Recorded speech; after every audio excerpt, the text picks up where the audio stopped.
What is up, everyone? What is up? Happy hump day! Yay! So I just finished the back-to-back cybersecurity conferences. Boy, yeah. So there was Hackers Teaching Hackers, as we talked about last week, and then this week it's been ISSA. This one's kind of like milk toast to me. I don't know how else to put it. But I did speak there, so my speech went well. My talk went well. People loved it. I ran a little bit long, so I definitely need to refine, you know, my... What is the word? Is it oration or orator? My oration skills, I guess. Words. But yeah, I'm gonna be recording that again soon, because there was no recording when I did the actual talk. They didn't record any of their talks, but I'm gonna record my talk for YouTube. So basically, I'm gonna have Canva up there, and then you're gonna have me in the corner presenting. So yeah. The reason for that is I want this to be a presentation that hopefully more can be seen, can see and be accessible. Use your tablet or have to read everything off your phone again. I use the tablet. The iPad actually came in clutch. So the overage in time more was how much content I put in to the, presentation. A couple of the parts, I think, looking back at it, you know, I can trim just for time. Maybe it's like hammering on the same point a little bit too much, repetitively. But yeah, so I at least am working on an improved version of that. So hopefully there might be more talks in the future. But I also need to get back to making YouTube videos and getting back on that grind of things, so, yeah. Do you recommend college, though? I didn't go to college. Well, I mean, I did, but I didn't. I mean, I was already working in the field when I was going for my degrees. So, I don't know how to explain this, but I'm going for senior cybersecurity, I'm a senior cybersecurity engineer right now, and I'm trying to finish up my bachelor's. I'm trying to finish up a bachelor's for what a lot of people are trying to get a role into. So, yeah.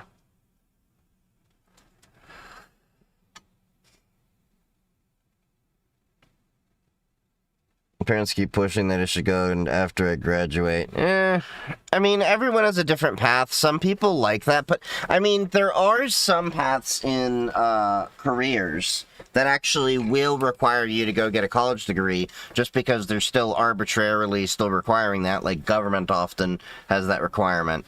Help.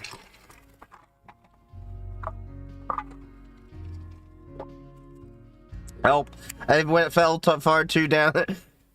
You help, I fell too far down the reticulum rabbit hole. Yeah, that'll be me soon. I kind of feel like that's gonna happen to me. Especially as I start setting up networks for my people. I need to set up my new reticulum ID and everything. I'll figure that out later on. I haven't gotten around to it.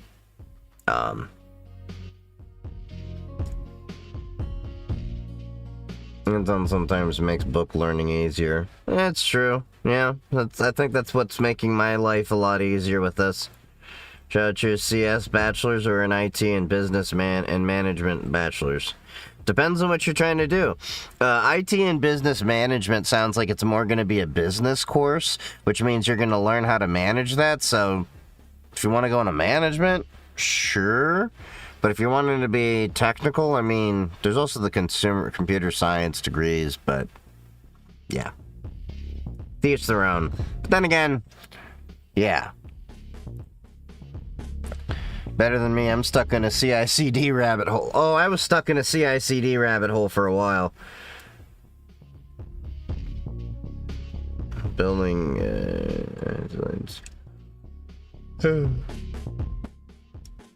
building offer guidelines to IT cybersecurity for high schoolers in K through 12. Can you offer insight? Oh God. Do not put sticky fluids on the laptops.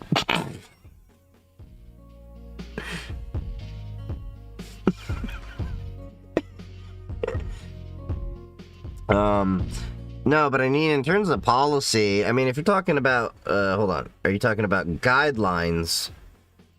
So, guidelines, I mean, and basically, it's just, you know, you can't access these certain categories of content. You know, adult content outside of that for, you know, sex ed classes. But I doubt they're using, you know,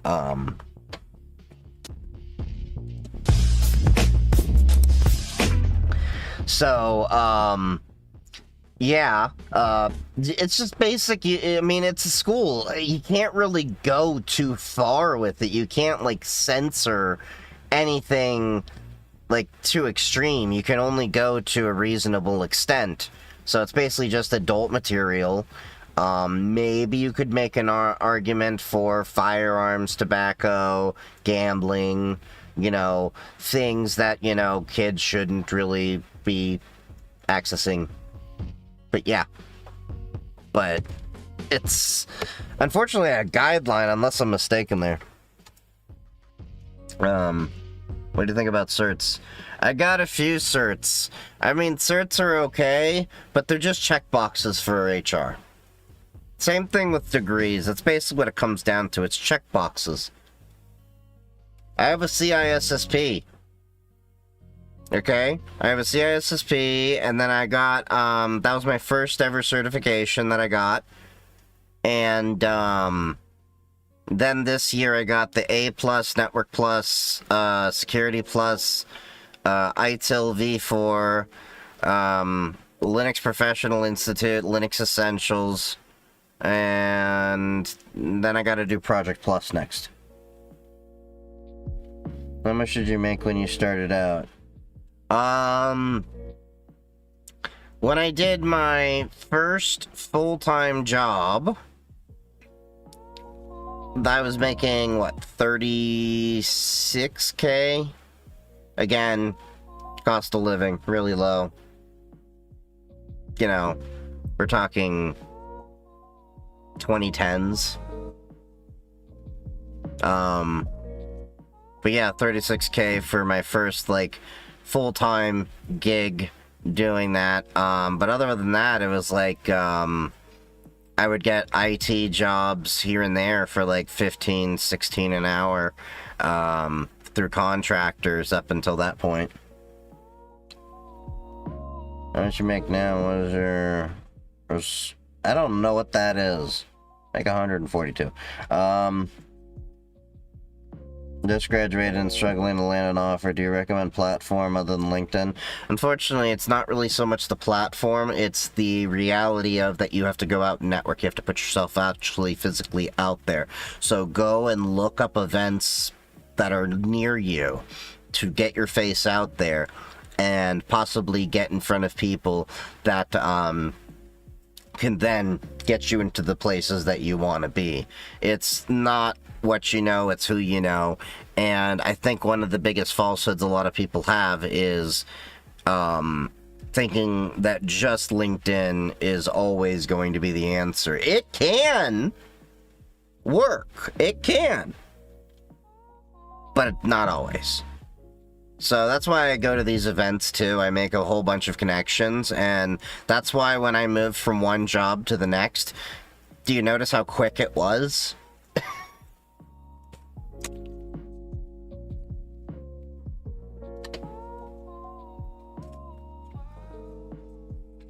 Any free resources to learn CompTIA Plus?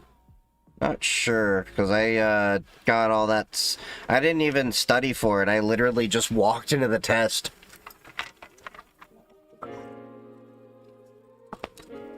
Other than the, I got a new job now, so, newish now. I've been there since March.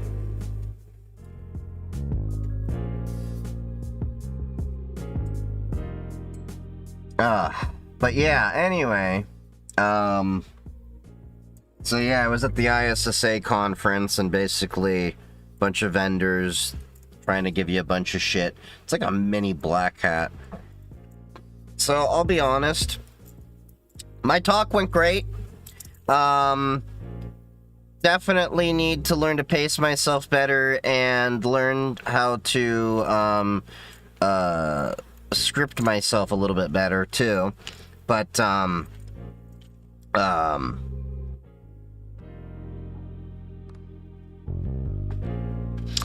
event itself, I didn't walk away learning anything. It was like a big disappointment. Although I did walk away with some swag from vendors. I mean, Torque always has great socks, so I always go to their booth and I always take their socks. Seriously. Torque and Wiz, best socks. Look, I have enough clothes that I do not have to, like, wash a shirt, like, from any of these vendors or anything for, like, a month. This is why I actually don't buy clothing much except pants.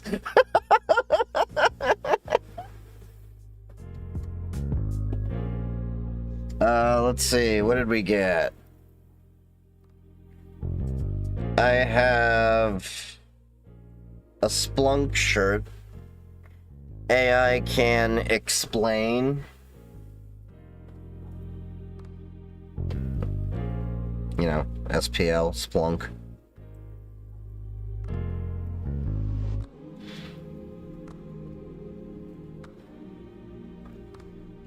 Let's see, what we got here?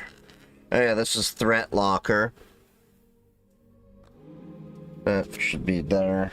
I also got a Lego set from Varonis. Yeah, Varonis apparently got, like, kind of... It's not an actual Lego set, but they got, like, it's 495 pieces in here. Holy shit. They just handed these out. It's like a little spaceship. Okay, so that's not bad.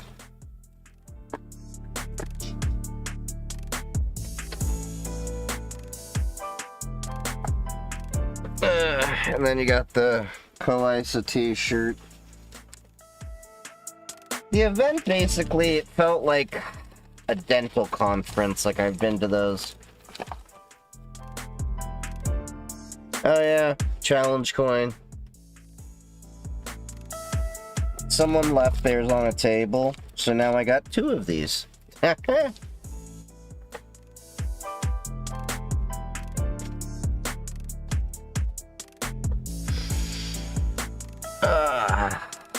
But yeah, so I got these things in. Curious. Just so. They say that this takes about 2 hours of build time.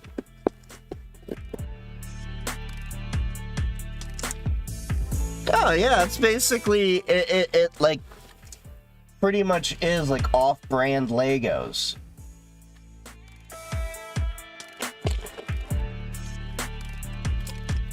Like, it's a whole kit here.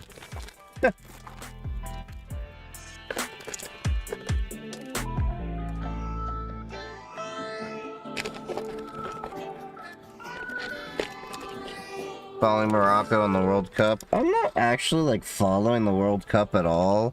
I'm not really a sports guy.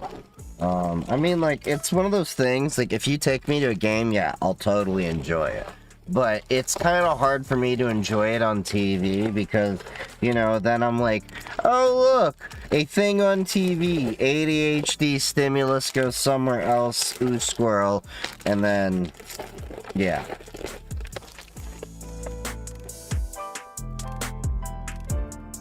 So we may have to have a build a Lego night. And then Fortinet gave me a new firewall. It's able to be put on your keychain. It's a little, yeah. Came with a little Lego dude. So, or dudette.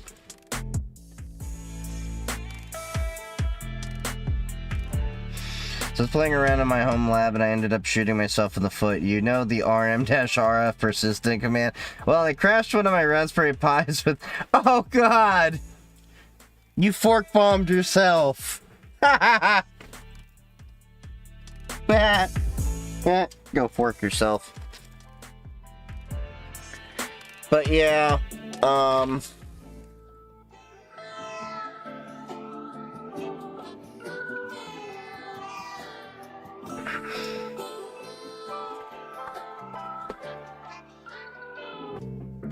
not a fork bomb. Which one is that? I forget which one that is. Something like that.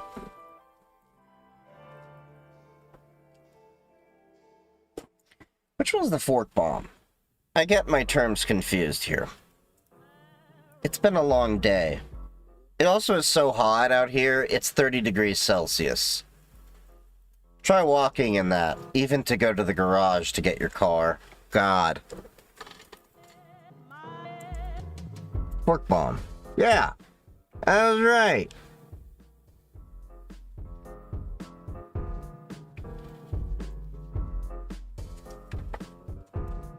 Alright. But yeah, did that presentation. Everything went, I think, okay. I'll probably do another one. Next time I'll probably do something a little bit more technical. This was like thrown together last minute. But yeah.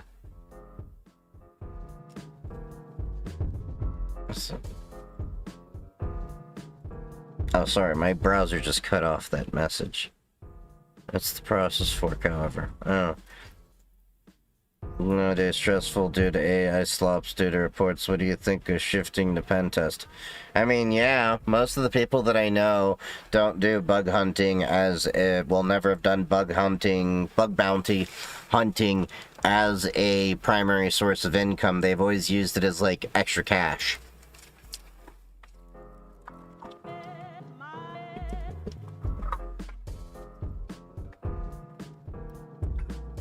Oh, and apparently I learned this.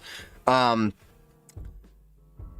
me if I'm wrong, Microsoft is now accepting vulnerabilities that are just enumerations. I was told that. So, big if true. Thoughts on vibe coding to get some programming experience. As long as you try to understand what is actually going on rather than just have it do the thing and not understand what's going on at all. But you also need to learn through conventional resources on better practices. So still make sure to go look up just basic, understanding of like what logic looks like and stuff like that. And in my experience, at least try to do the basic concepts of, what you're trying to do once so that you at least understand what you're doing manually, and then have AI go to town on it. So like, basically you do your small little hello world and figure out how it works, and then Bob's your uncle. You can have AI help you along the way, but yeah.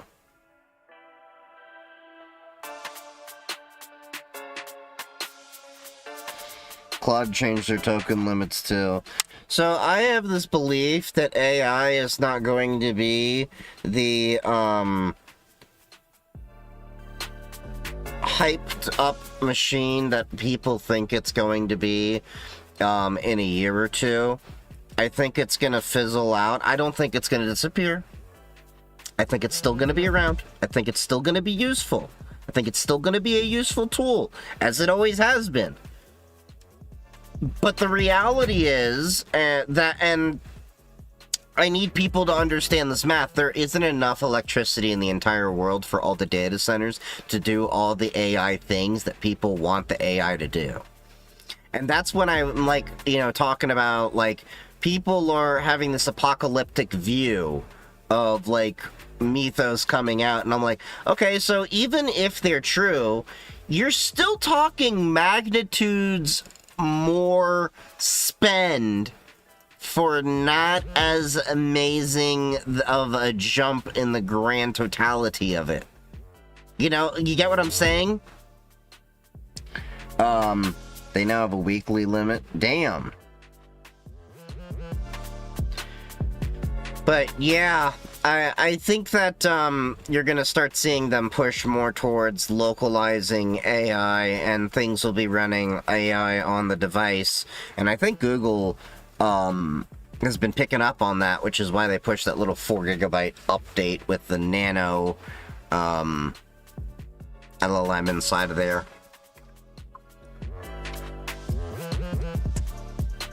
I'm not anti-AI, I just know that the way that we have things the way it is right now, it's unsustainable. And we also have a problem with the Iran war, because it's going to disrupt a lot of supply chains more than people realize. Like, helium is going to hit hard in a few months. People do not realize how much we use helium in a lot of shit. Like, it is actually used in the manufacture of quite a few computer components. So, yeah. What is it? One of the helium production factories or something like that is in Qatar, and they were near, I think, the oil field or whatever that got hit, and or oil factory, and or refinery, whatever the hell, you know what I'm talking about, the oil thing. And basically that plant is shut down, and it won't be back up for a few years, and they won't start working on it until it's no longer an active war zone. Well, that was apparently like something like, I think, if I'm not mistaken, 30 to 40% of the world's helium supply. Yeah. So, no more planet Earth is for you! Y'all are gonna have to learn to do your Lollipop Guild voices all on your own.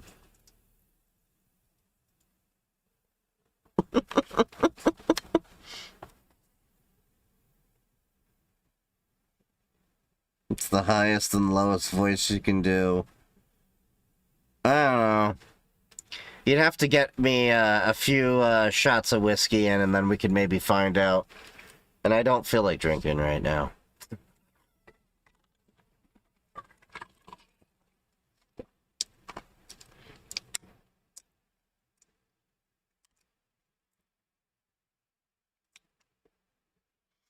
Not gonna shift from bug bounty hunting to pen test and getting jobs, no degrees or certificates, or should I get OSCP?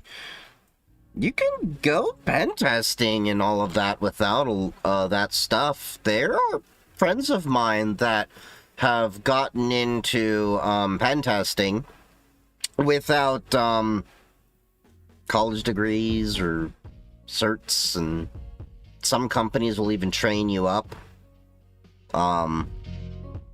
You gotta put yourself out there, you gotta look up what the, like, do some OSINT work.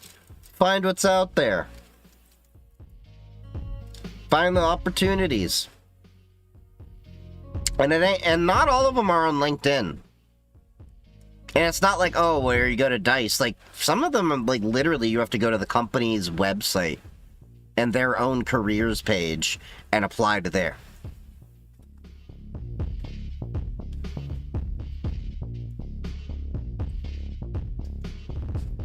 Indeed. Yeah, Indeed. That's another one. But it takes a lot of work. It's like it's like a job. I don't know why the fuck my voice just cracked there. It's like a job trying to find another job. Let me tell you that.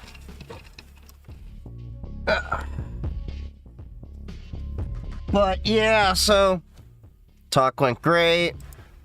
We'll do it again. And then we can get on to... God damn it. I just flipped the channel. Let's get to the content.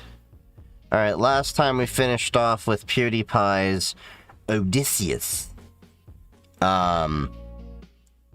Maybe next week we'll do that Lego set. Alright. Let's see. This is from Vampire over here. He has some shorts that he's ripped off of Instagram and TikTok and YouTube, apparently.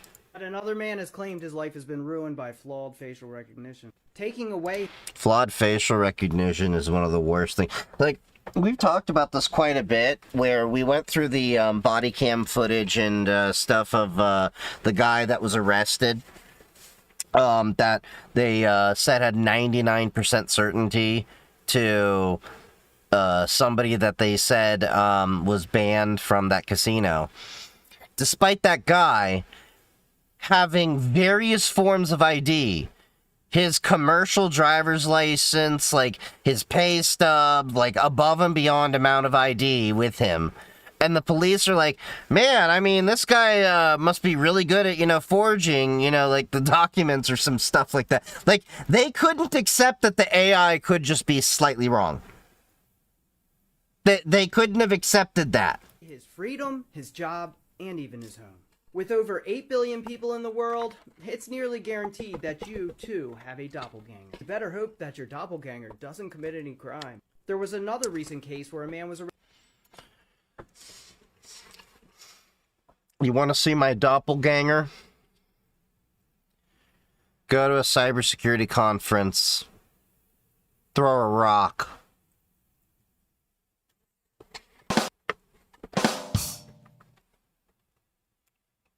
Arrested at a casino because they thought the facial recognition matched a man who was banned from that casino. Oh, are we talking about the same guy?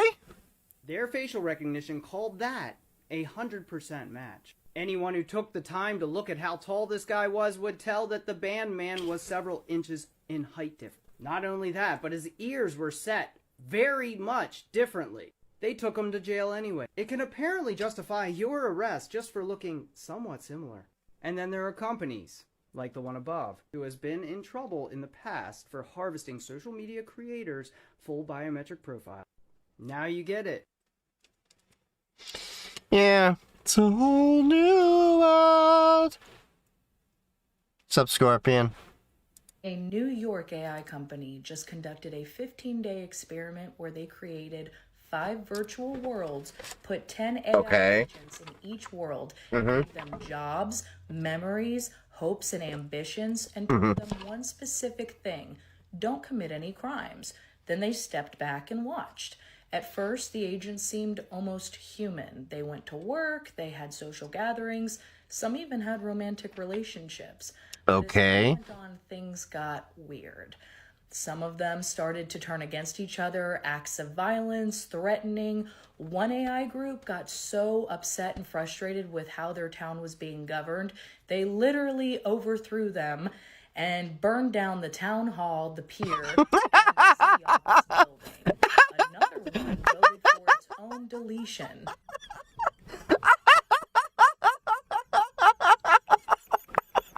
Do you know what this reminds me of?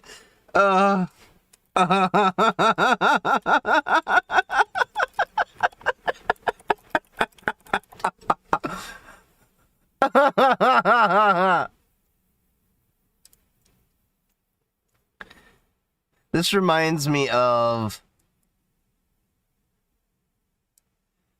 like the Beavis and Butthead.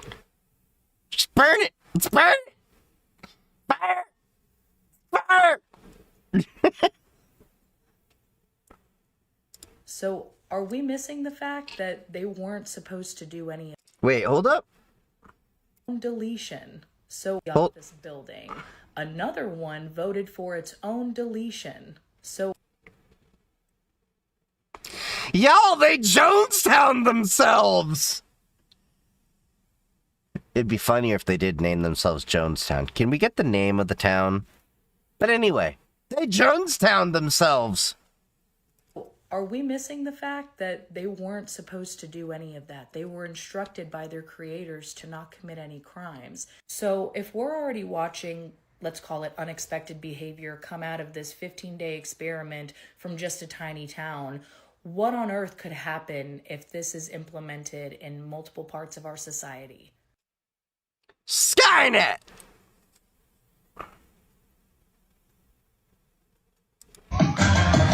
You might be hungry, in the mood for something fried, I know, but you're on a diet, bro.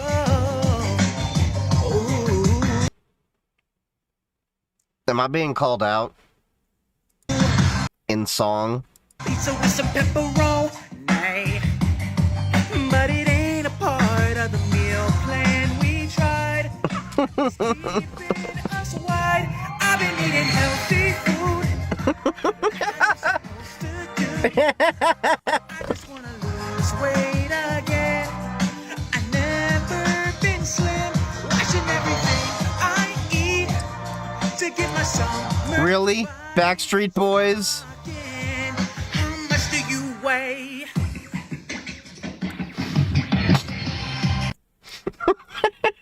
Took some effort. You might. Alright, so what's this?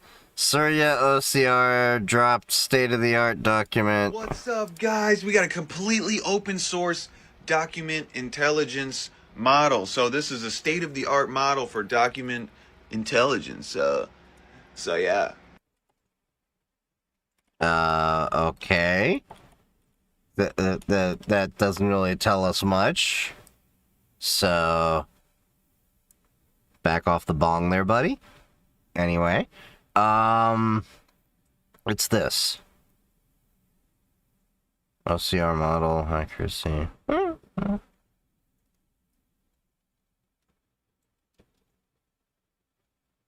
it's a different OCR.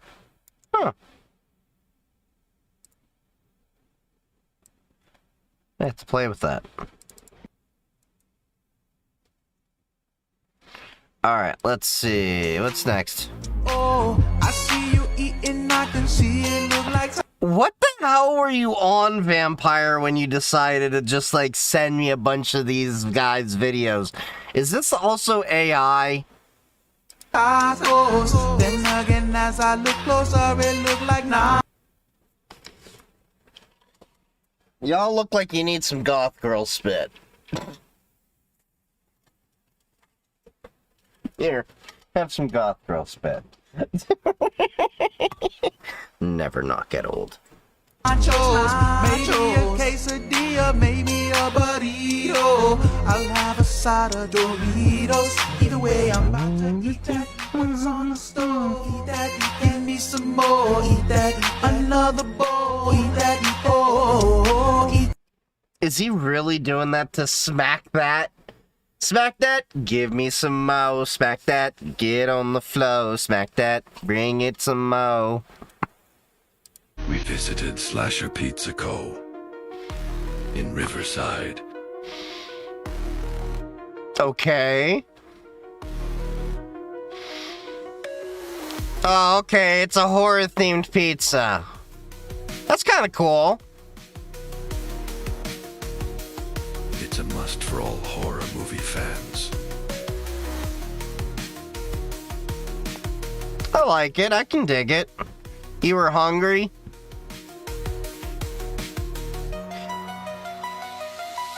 Oh great, I got one mod who's hungry and another one who's thirsty all the time for femboys.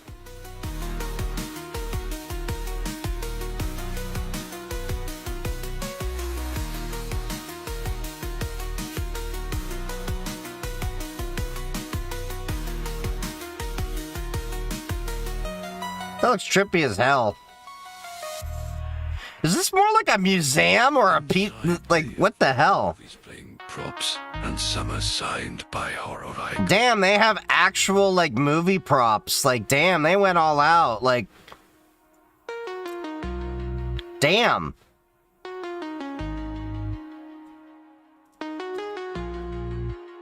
They also have lots of replicas. Not a fan of the whole goth scene. Well, you're just boring, okay? You're boring.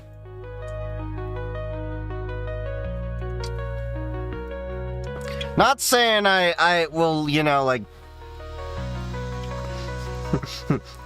I would say I'm not gonna, like, drink goth girl spit, but I have some in my hand, so who knows? Delicious.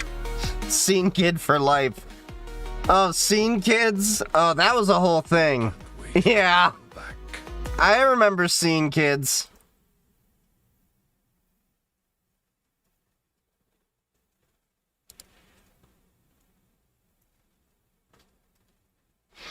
What's this? Oh, we just watched that one.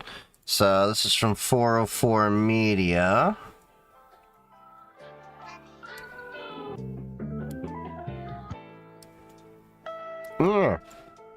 Come on. Get over here. Hackers simply asked Meta AI to give them access. Oh yeah, I heard about this.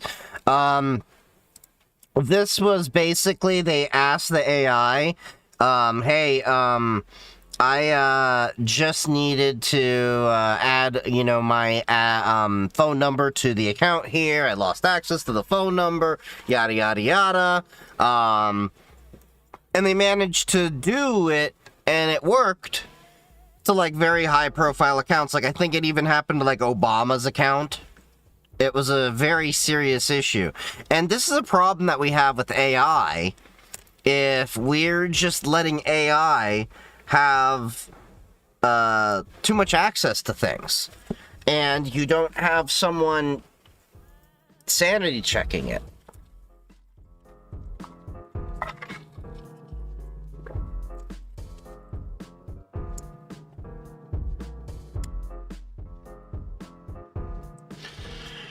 Use a TikTok like counter and the GIF light the up thingy to draw bots to chat, and it would give you views. What the hell? TikTok live stream security is the dumbest thing. Oh yeah, TikTok live stream. TikTok security is, yeah.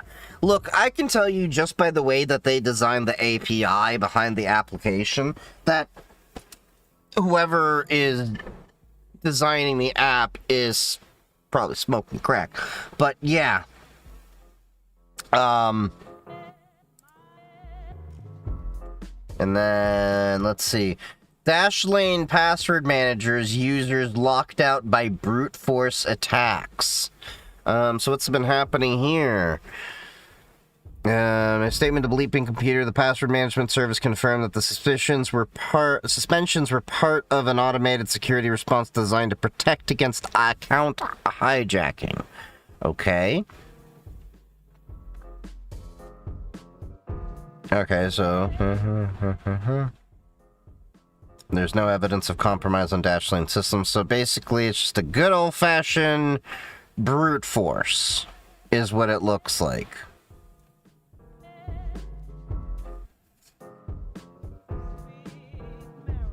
Secure platforms, measures such as rate limiting, account lockouts. Okay. Hey! Digby Cat raided the lab with 4 penguins. Thank you for the raid. I appreciate you.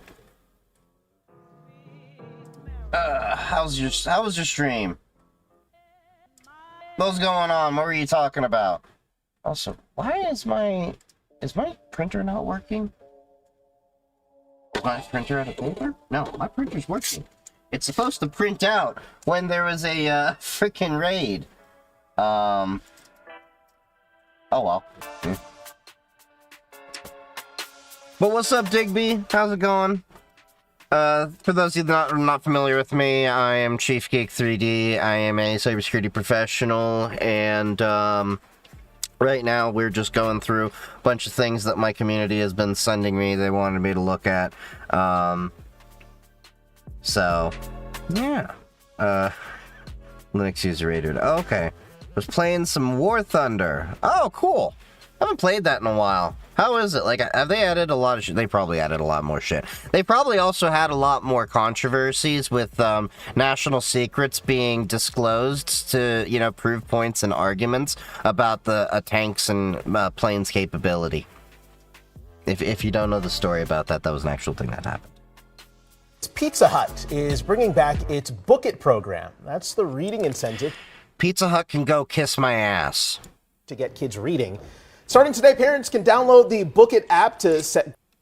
Okay, so they are trying to help kids read, but Pizza Hut pizza sucks ass. Okay? I have never experienced a good Pizza Hut. Like, maybe when I was a kid they were great, but like something happened. They've just declined. And now it just like tastes bland. And I want to believe in the idea of a good stuffed crust cheese pizza, but no. Yeah, everything has declined. Goals and track their kids' reading progress. Kids who meet their goals could wolf down Little Caesars, and that's not good pizza. Well, you see, the difference is that Little Caesars is good for $5. I will gladly take Little Caesars over Pizza Hut. I'm just saying. Even, and I will even say, even if given free pizza, Little Caesars.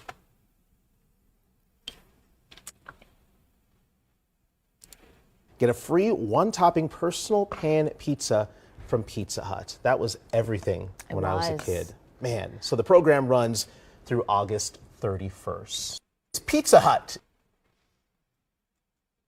Y'all remember Spaceballs? Pizza the Hut.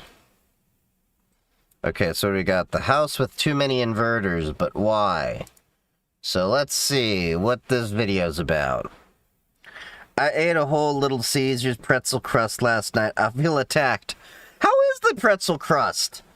I haven't tried that yet. I haven't found a reason to go out of my way to go to Little Caesars because, you know, they don't deliver.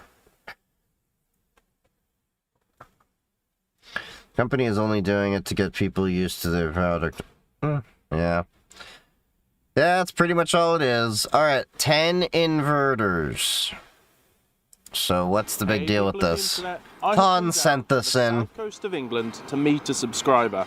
Now, many of you have watched my videos on the battery project and carried out your own rendition of this. But we're going to meet Ollie today, and what Ollie has done is a little bit different. I have a question that I want to put to him, so let's go meet Ollie, shall we? Well, it looks like I've stumbled right to Ollie's front door. Interesting doorbell.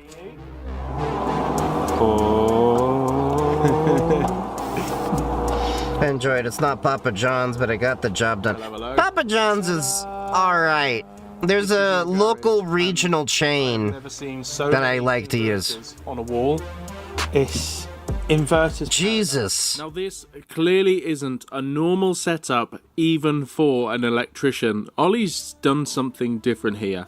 I decided to sit down with Ollie for a chat and find out what he's all about. Hi everyone, my name's Ollie. We live in West Sussex. I'm an electrical contractor with my own business, and we've chosen to do something very different. We've got options to install pretty much any brand on the market to have and run and power our home, but decided to do something very different and out of the box. And I'll show you a little bit later what we've been up to. Okay. A little bit of your help, and a little bit of tinkering, and a little bit of... I'm curious what's going on, because I see like copper and electrical and all that.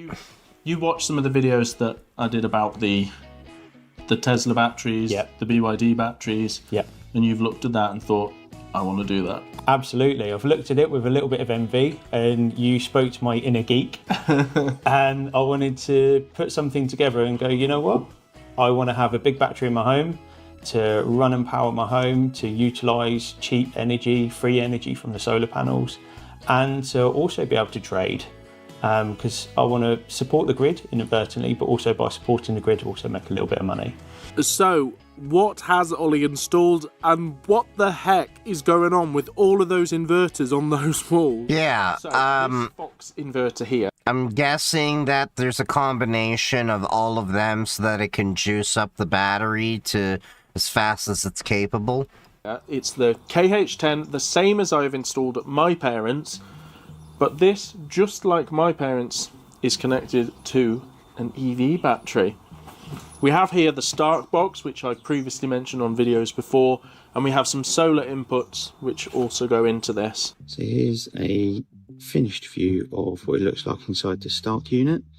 So we've got AC here, which goes via the breaker into the 12-volt power supply, which runs a Stark. Up here we've got the comms from the battery, and we've also then got the comms to the inverter. And then this side, which I really like, is a nice separate compartment.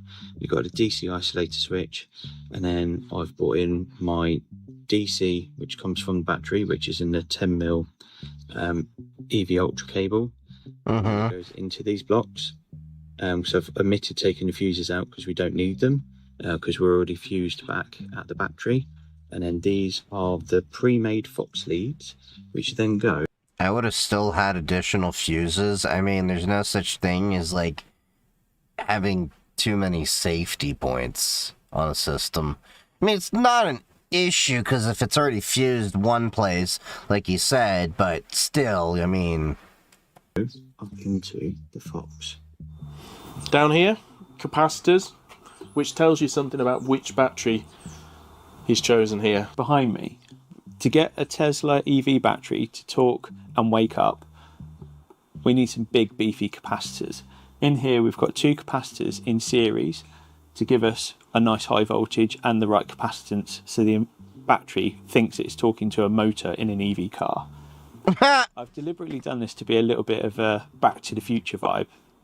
Should we put LEDs in here or not? Yes! So the exact specification of the battery we've got is a 2020 Tesla Model 3 long range all-wheel drive, and it's an NMC chemistry. Yep. It's around, I think from memory, I can't find the exact specs on this, but it's around 80 kilowatt hours. Which is an impressive home energy storage amount. It's biblical compared to what you would buy from, you know, your main leading manufacturers. Sorry. Down here, you can't see it, but down here are 2 little Fox batteries, exactly what were designed to work with this setup, and they are just tiny compared to what's over there. Exactly. Put it into context. It lost a sizable amount of capacity, right? Yeah, but for a home use, it's not as big a deal. So, motors in an electric car pull a lot more current than people realize. Capacity in Fox, for instance, you would have 2 huge 40 kilowatt hour stacks, and they're incredibly expensive. Don't get me wrong, they're great products, they work, they look presentable, but to get that level into that, you're probably looking at 15-20 grand plus worth of storage. Yep. I paid nowhere near that. That's the good thing. So it's by cheaper. helping the grid, you also help yourself, don't you? Exactly that. So we, obviously, being an Octopus Energy customer, we've got access to EV tariffs where we can buy energy super cheap, and also being able to put things in. You guys got all these weird programs. Interesting. By having you found a way to live stream on Reticulum. I am not streaming on Reticulum, Vampire. To actual energy and their sessions that are available to then really utilize the energy that we've got, trade it, make a little bit of money, but also then to pay back our investment in what we've done. So, people. No, Octopus is an energy company. Interesting name. Of his garage, up against the wall, using Unistrut, a bit like what I did. But his battery, his single battery here, is obviously much bigger than the 60 kilowatt hour batteries that I installed. Now, ignore that there's a few covers that are off at the minute. This is still a work in progress. I really like how he's used the EV Ultra cable sent it up and over his garage and around to the inverter, which is on that wall over there. So that cable, which he's able to use to send the power over, and it also has a Cat5 cable, I think it is, which allows him to deal with the communication over to the other wall. But that's very nice. Yeah, he had to pretty much hack that together, because the battery is not... Electrical installation. Those batteries, they don't just want to work. You have to, like, tell them how to work. Business. Maybe oversimplifying it. Very nice. Working with these batteries can be a challenge. Heck, even moving these batteries can be a challenge. Oh, I'll bet. He handled this in his own way, getting a bunch of his friends and neighbours to help him out. 2, 3. Absolute nutters. Nice. Fingers.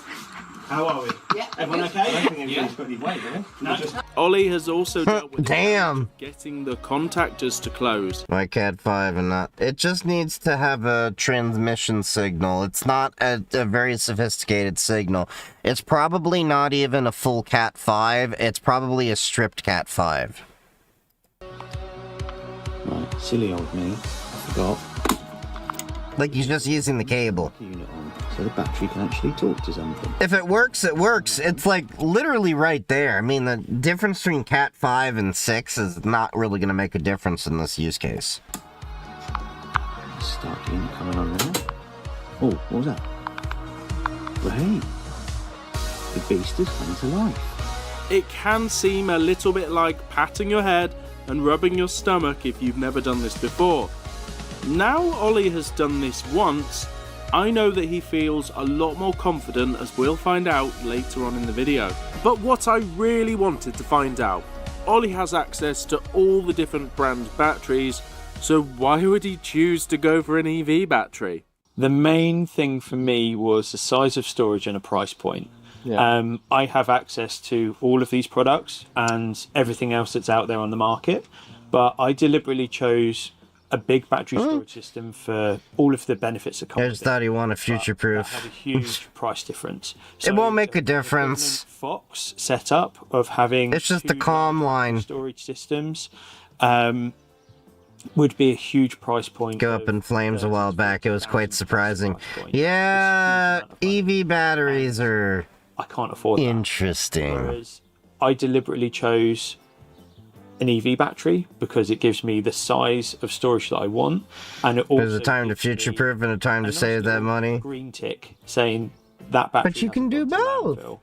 Or wherever it may be, off to be recycled, whatever it may be. It now lives in my garage, and I now have this set up, and why not? So what is Ollie going to do with his newfound EV battery experience and existing solar business? He's going to go to Disney World! Doing these installs for other people? Absolutely. So we've got the infrastructure, the staff, the capability, everything in place that we can now do this for customers if they want to have it done within their properties or homes or whatever it may be. We've got the contacts to source the batteries. This side of things we know how to set up and install because it's part of our day-to-day business, and then also to add 100% beef hot dogs are the best hot dogs. I agree with that. Like, if customers want You're getting bored of Fedora 44, well, good news. In a few months, you'll have Fedora 45. You wouldn't believe how many people ask me if I can help them with installing a system. He's in the UK, no Disney World or it's Alton Towers, Bingoland. Sort of a YouTube channel, that's not really the focus of what I'm trying to do. So having people out there that understand how to connect these Pop OS 26 is probably going to be here this month. Yeah, it's that thing. Now we've got the knowledge base, the understanding, and all of the information we know where to. It sounds like such a pain in the ass to run that battery in. Install Tesla batteries. We can do BYD batteries. We can do pretty much whatever's out there. I'd probably go with the BYD battery. Talking to what we need it to to set up and run. So we need to answer the question, why does Ollie have so many inverters on the wall in his garage? I have never seen that many single-phase CT clamps on a domestic installation, and he tells me that there was once a lot more than that. So there's a very good reason why all these inverters are here, isn't there? And they're not actually all on, are they? It's only this one here behind me. Yeah, so It's on. the Big Fox, he's got his own very own separate job. But all of these, so like we've got a My Energy Libby, Sig Energy Sig and Store, a Give Energy, we've got a Solax, we've got a couple of Fox early generation, and we've got a Solace. Jeez. We did have a SunSync, but that's currently been replaced because we needed to use that on... What's your opinion on LoRa? I use LoRa all the time. Can be used in a full setup scenario like you would have in a everyday installation on a customer's property. Yep. But typically at the moment they'll sit here dormant, ready for testing. So come on, why does Ollie have all of these systems that could clearly overpower his grid connection? Doing things a little bit differently and looking at our experience as being an installer, we've put together certain things into place we started off in our own home, and now we've got lots of customers out there where we offer a service and a product to our customers called Energy Genie. And that service, in a nutshell, 3D prints his own enclosures, I see. Your energy tariffs, your solar, your battery storage, your EV charging, all of that stuff, all wrapped into one very nice, neat little package. British language is so upside down. Do you mean English?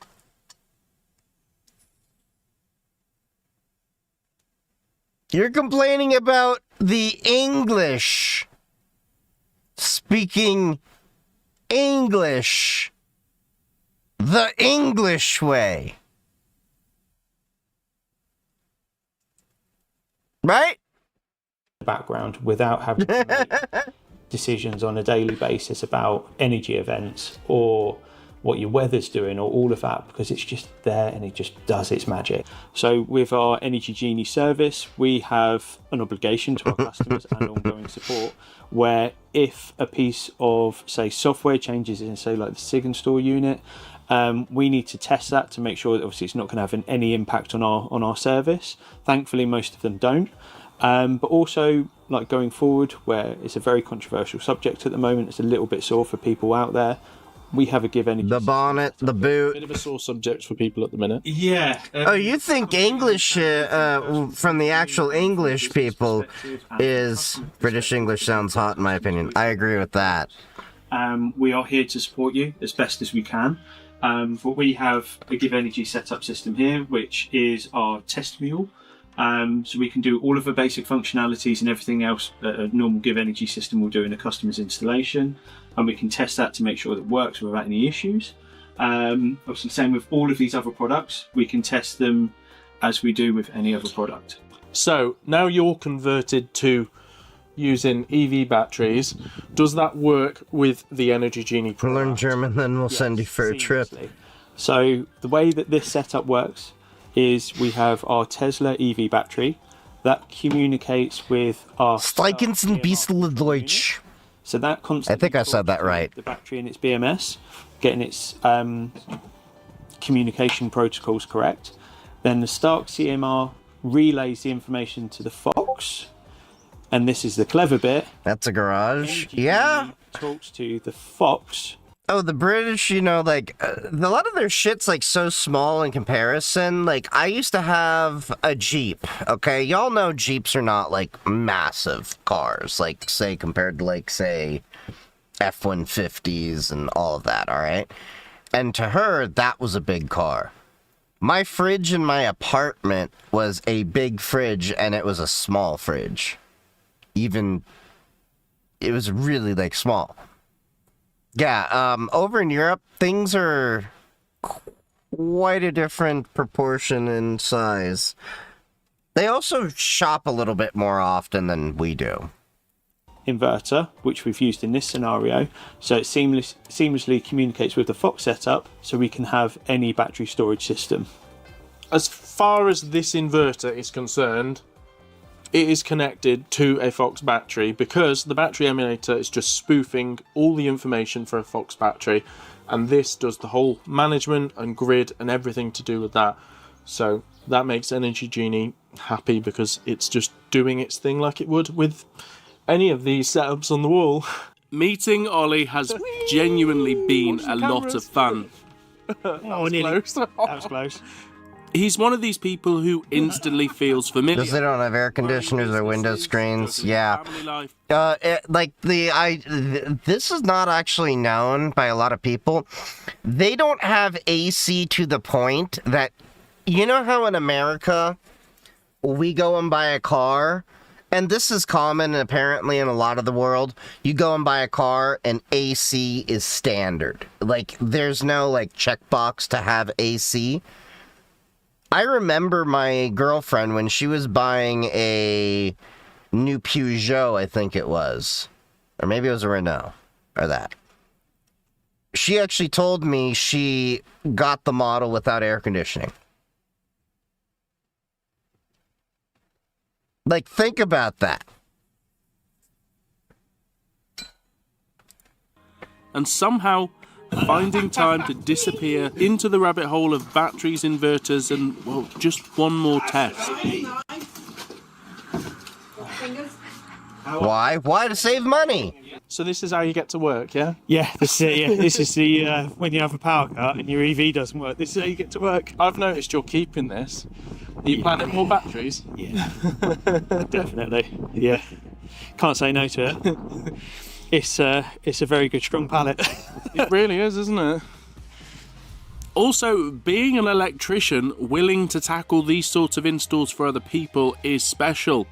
The sort of person willing to look at a stack of Tesla batteries and think, yeah, let's figure this out. Thanks for that. We'll be seeing that again soon. Time to go home. Remember, you don't get it twice. All right. And then next up, we have another video. HBX sent this. Over $800 million worth of orders from the world's biggest data centers. This is Dr. Kaner, a UCLA professor with over 90 patents to his name. We took out the world's first patent. Damn. To make graphene. This makes any battery better. And so we started a company called Nanotech Energy. We have a safe lithium-ion battery. Damn. We have major contracts for hundreds of millions of dollars to supply data centers, because they need very high power and they need high safety. We've shipped out tens of thousands of batteries. But it's not just about energy. He's literally saving lives. We started a company called Silk Technologies, and we make a surface coating to prevent the initial adhesion of bacteria. One of our first patients came to UCLA to personally thank us for changing the quality of her life. We reduced the by 70% over the leading brand. His colleagues are even selling single patents for billions of dollars. My colleague Mike Chung invented a prostate cancer drug. We sold it for over $1.1 billion. But there's one thing that powers all of these breakthroughs. The only way you can raise money is if you have patents that are protected, because people who are putting in money want to know that you actually have the freedom to operate. Follow to learn about more people like Dr. Kaner. All right. Let's see. You want to hack me, come in through the speaker. Are we talking about compromising through the Bluetooth speaker? There's an in-between risk where an attacker that just has to be around your computer found out that a creative Sound Blaster soundbar could open up just such an attack. And spoken around the firmware to write custom software to control it, the possibility of an attack was just an accidental find.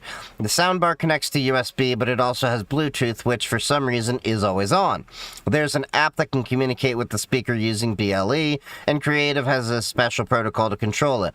The same protocol works on USB or Bluetooth, but with an important difference. On USB, you have to authenticate to send commands. However, you can easily decompile the provided apps and learn the authentication key, but on BLE, it doesn't require authentication at all for some reason. Wait, so you hardened the physical connection that would require physical access, but not the remote access? Bruh.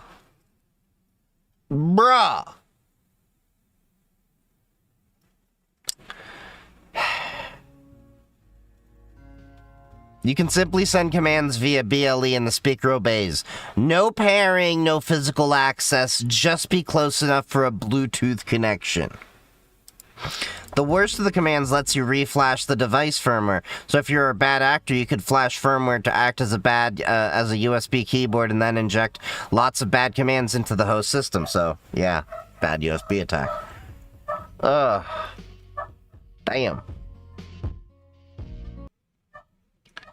Alright.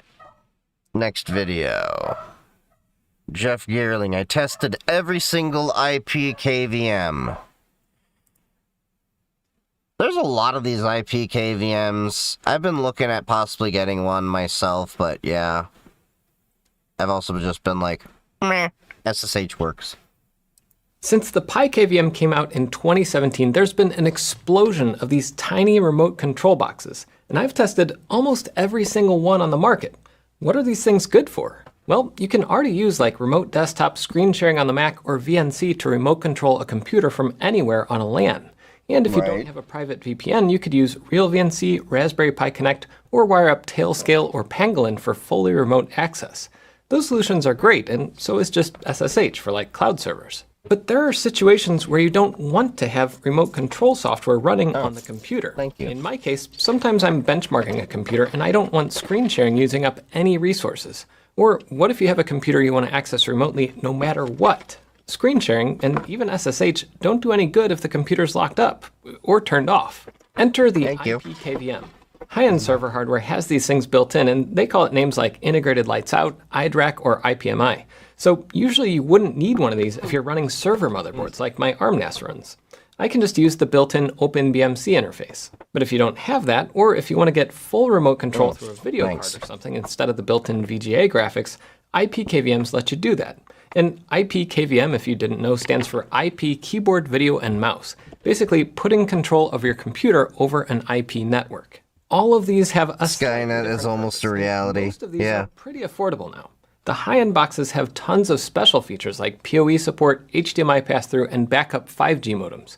But sometimes you just want to stick one of these on a computer and get display, keyboard, and mouse control, and you can get some models for under $50 if that's all you need. But today I'll run through all of these devices. This isn't a full review of every single one, and for that I'll happily refer you back to some of my older videos or some other tech YouTubers who've been putting these things through their paces. I've been testing these for months, a few of them even years. The crazy thing is, these are all pretty good, and you just have to find the one that meets your needs the best. But before we get started, yeah, like for me though, I don't really use a GUI all that much for a lot of the stuff that I need to have remote, and when I do, it's a web UI. So I've never really seen the need for a remote KVM for myself, but I mean,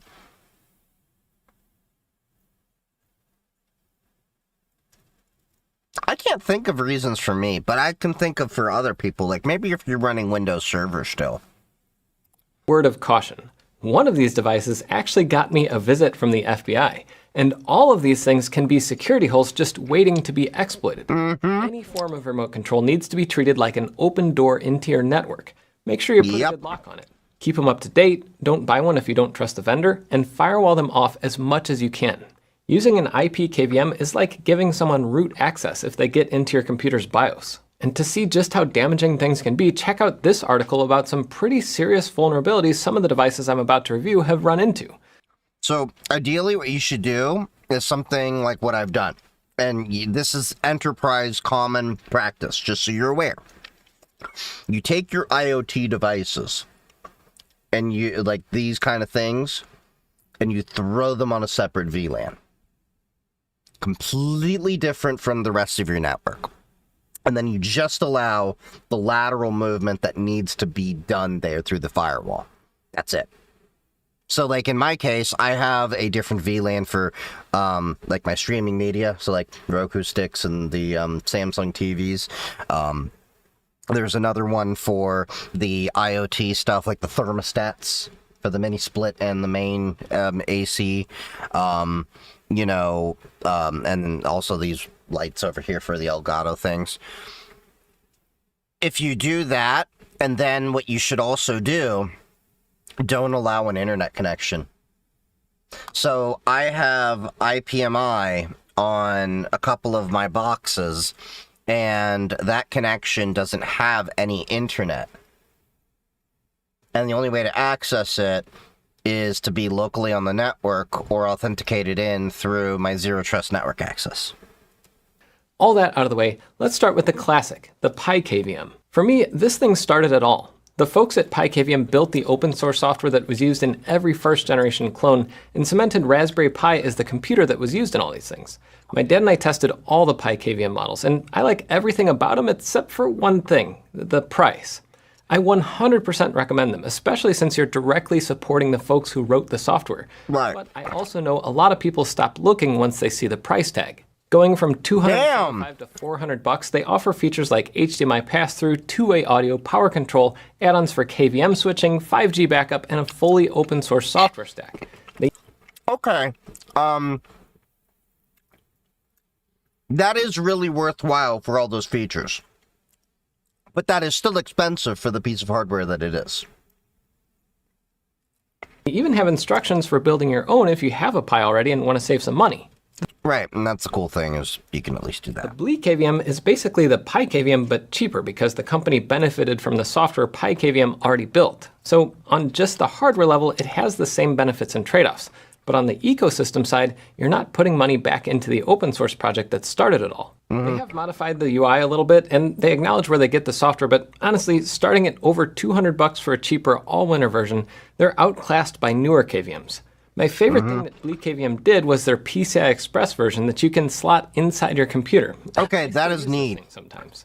A company that's extending KVMs even further is GL-iNet. They're already popular for like portable routers, but they kicked off their KVM journey with a Comet that cost $99. And like BleakKVM, their software is a fork of PiKVM. So between that and using a cheaper RISC-V computer instead of Raspberry Pi, they can cut down the cost a lot. They also bumped the supported resolution up to 4K, and they have external options for ATX power control or even this cute little finger bot if you need to push a button remotely. Now, the Comet is pretty big ones, which is why they also sent me this Comet Pro to test. And I should say, most of the KVMs I'm testing are review samples, just to be clear. That's why I marked this video as sponsored.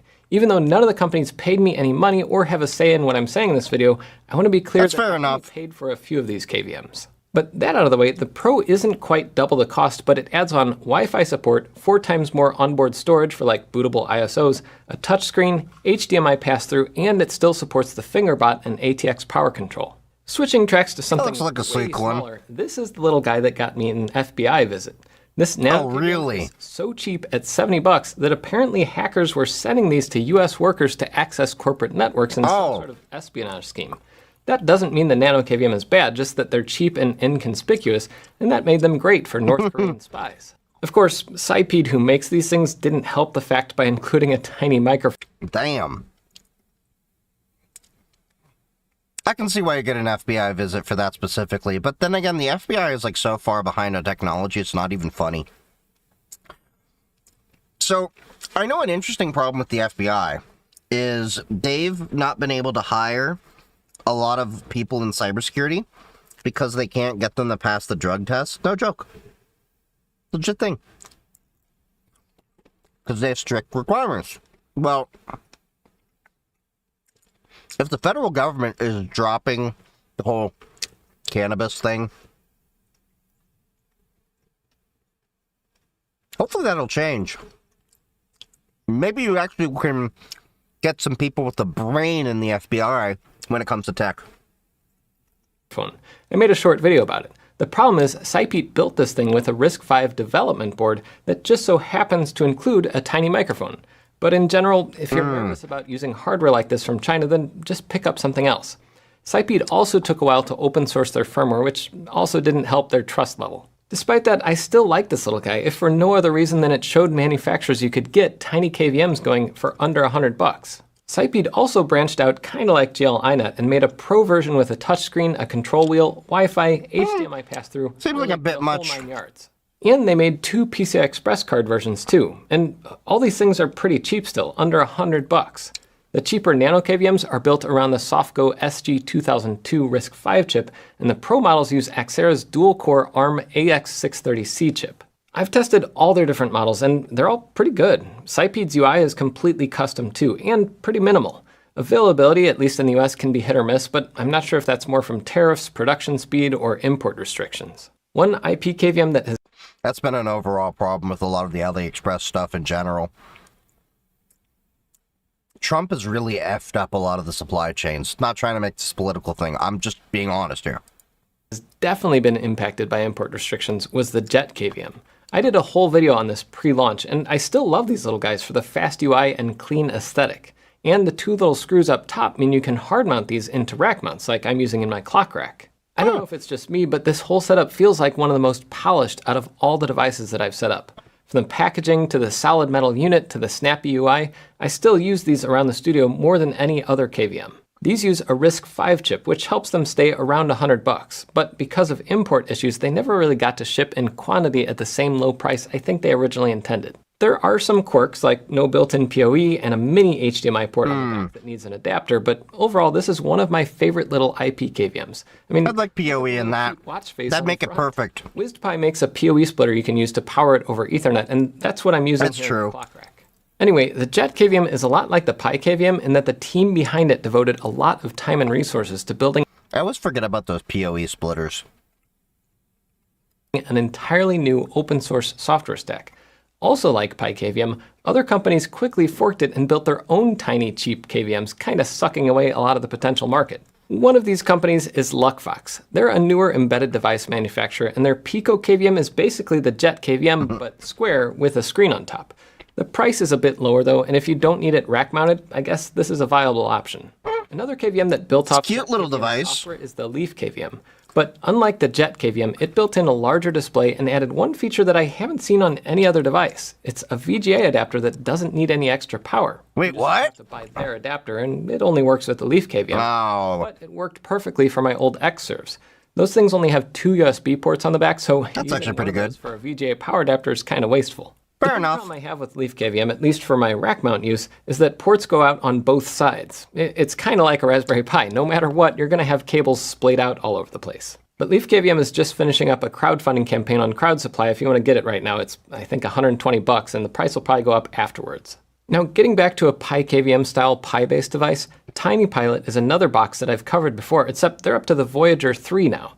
Their 3rd generation hardware is even easier to set up, and it's laid out in a nice, thoughtful box compared to some of the other solutions. I think TinyPilot targets more the business side users than a hobbyist looking to save a few bucks. Yeah. The price and how they have licensing and management set up. It's still good to see this thing kicking around after a few years, and I think that features like role-based access control and better warranties help. They also partnered up. RBAC for the win. Yeah, the fact that they're saying zero trust ready, all these words, they're definitely targeting more of a business for that. With distributors for sales in Canada, Europe, and the US, meaning it's easier to get these units wherever you are, especially compared to some of the cheap Chinese options. And finally, they're building out a central management system that you can actually self-host if you want. It's still in beta, but I got it working through my Mac running in Docker. At this point, all the KVMs I've covered have been what I'd call traditional IP KVMs, where you plug them into Ethernet and you can access a computer across your LAN. But we're going to take a little detour and look at OpenInterface's KVM Go. It's meant to just plug one computer into another, like... I've actually been looking at these. I was thinking about buying these. They're on CrowdSupply, if I'm not mistaken. If you're in front of a rack with a tablet and want to jack in. I've used it a few times for interfacing with my older machines and some servers because it has a VGA port on this model, but it can be a little awkward to get their control software. Were these the ones on CrowdSupply? Or am I thinking about another one? Either way, I do remember looking at those. Running. My favorite feature is these are all powered over the same USB-C connection that you use for control, so you don't need an extra wall plug or even PoE. Oh, nice. We have versions for direct connection to VGA, DisplayPort, or HDMI, and the kits cost about $120 each, or a little over $300 for all 3. They also make a more generic mini KVM for $99, but I haven't tested that one. On the theme of USB KVMs, Cyped also makes a USB version of the Nano KVM, also around $100, and I don't have one of those, but I do have a PiCast. And I'm sorry to say, I actually had some trouble getting the PiCast working on my iPad. But basically, it's a Pi KVM, but instead of accessing it over the LAN, you access it over a direct IP connection that's set up through the USB-C port you plug into your computer. It's similar to the other USB KVMs I've mentioned, except it hosts its own little web server, so you don't have to run special software on your computer. But because it runs on a Pi, it's a bit more expensive now, coming in at $214. Way on the opposite side of the spectrum is this little guy. This is the DES KVM Go, the cheapest KVM of the whole bunch, which also works through USB. It's made by Toby Hui, and I'm sorry if I pronounced that wrong, but it's an open source hardware design with a little open source web app that you can either run off GitHub or self-host. That means you don't even need to run an app on your phone or your computer. You can just run it in the browser. Well, nice. At least if your browser is Chrome, Edge, or a recent version of Firefox. This thing is so cheap because it relies on this little HDMI to USB adapter. Your problem, Apple. Keyboard and mouse control over USB, and you can control everything through Web Serial. It worked great for me under Windows, but I did have some trouble in Ubuntu 2604. I'm not sure if it's a Linux permissions thing or what, but that's just something to keep in mind. If this were $200, I'd complain about that a little more, but not for $25. For $25 is great. Box that maybe some more people could contribute to make it the most handy way to jack in from a crash card. Now, I tried to just give you the overview of each of these KVMs, but I guess if you have to choose one, the key is to put together a list of the things that you have to have. Like for me, the main thing I want is having all the ports on one side to make it easier to put in a rack or keep cables managed. That rules out a few of these units, but that might not be as important in your use case. Maybe you need better latency or 4K support. Those things just aren't as important to me. And I always like a good value. Slapping a $400 remote control box on a $300 mini PC is a bit much, but maybe you need a special feature like backup 5G internet. I will say the KVM I use the most around the studio is the Jet KVM. It's tiny, bus-powered, and really simple, and most of the time, that's what I need. A lot of features are still being actively developed. Like on the Jet KVM, it looks like it's finally getting audio support a year after launch. So look at the links I put in the description for the latest specs on all these boxes. I mean, even while I was making this video, you can do YouTube on your laptop Comet Q for USB control from your desktop. Comet X with a built-in 4-port computer switcher. Then there's Arc KVM, which looks like a Jet KVM clone that fixes a few minor annoyances like using full-size HDMI and including PoE support out of the box. Bottom line, the market for these things is booming, and there are probably more IP KVMs on the market by the time you're watching this. Until next time, I'm Jeff Geerling. I'm curious why, like, all of a sudden, there's been, like, this boom in IP KVMs all of a sudden. I mean, it's great, don't get me wrong, but it's just kind of interesting that, like, all of a sudden, out of nowhere, it's like, market's flooded with this stuff. All right, what's this? Exploring the tomb of E.A. Nasir?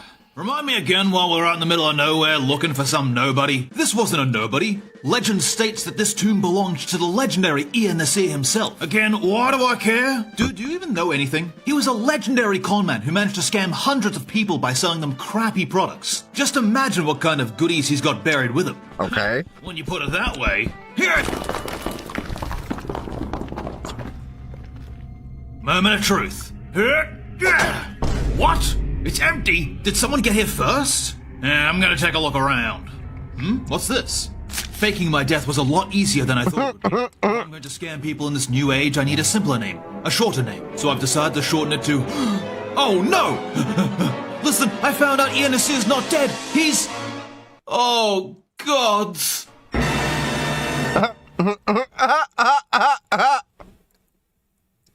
That's such a long way to get around for a joke. What is this? Your friend discovers Idiocracy isn't a comedy? When does this... Oh, I've seen this video. Now. You're looking at now, sir. Everything that happens now is happening now. What happened to then? Past then. When? Just now. We're now. Go back to then. When? Now. Now? Now. I can't. Why? We missed it. When? Just now. When will then be now? Soon. I still can't wait for that new scary movie. Scary movie. Since the movie's Scary Movie, is it a Scary Movie, or is it Scary Movie, just Scary Movie? Let's redo a Spaceball skit. I love Spaceballs. How a USB-connected speaker can infect a PC without ever being touched. Alright, let's see. Oh, this is the same thing, the Sound Blaster speaker. Oh, this just goes a little bit more into it, just showing a little bit more. Alright. Yeah. I might set that. Alright. And then Hans shared... I investigated IKEA's suspiciously cheap tech. Really? IKEA? Furniture for college kids and divorced men. You would have loved the most recent cybersecurity conference I went to. Hackers teaching hackers. The theme this year was Spaceballs. The badge was the Spaceballs Winnebago, the Eagle 5. Philips Hue Smart Bulb. With the reticulum radio. £55 to buy one of these here in the UK last week. That made me pretty angry. Then I found out IKEA, literally starting this year, has decided to become a tech company. They've just had their biggest ever smart home push, and their light bulb is £7. So I bought every single IKEA tech product I could find. Giraffe lamp. I found smart tea lights. What the hell? I even discovered a cabinet that secretly opens up into an entire gaming station. Where are you? So, carrying no fewer than 47 IKEA products, I scurried back home. 47? To find out how this stuff can actually be as good value as it seems to be. It was not much of a scurry by the end. Well, it's simple. One, you're not getting the Apple tax on your stuff. So I've only just started setting up these products, obviously prioritizing my new home, the gaming closet. Your brother switching FS script? Too good to be true. Not at this point. These mad lads made a MagSafe charger for £9. Yes, it's very light and it can wobble, but if you just stick it down, that's insane value. And the lighting. I thought this £7 smart bulb would have some very obvious caveat when I plugged it in, but there's an app. You turn it on and off from your phone, there's a brightness slider to the side, and you can choose any color on the spectrum. I have found that Philips does also sell an affordable bulb, but even their absolute cheapest is 3 times the price of IKEA's. It's the same brightness as IKEA's. Jeez! Oh yeah, and it scores an F in energy efficiency compared to a D. And the thing with all this IKEA stuff is it's still based on Matter, which is the latest standard in smart homes designed to be kind of like a shared language that lets all types of devices from all different companies play nice with each other. It means Wait, what? I'd say to this Alexa hub, Alexa, light blue. Okay. Okay, that works. Or I can use a £4 IKEA Matter remote, and it's so sick because clicking down turns the light on and off. You can scroll this wheel. Wait, what? Satisfying. But then also press down. It's actually kind of nice to switch which group of Matter devices that I want to be controlling. The idea being that those devices could be almost anything, even one of these. So this is the new IKEA color light strip.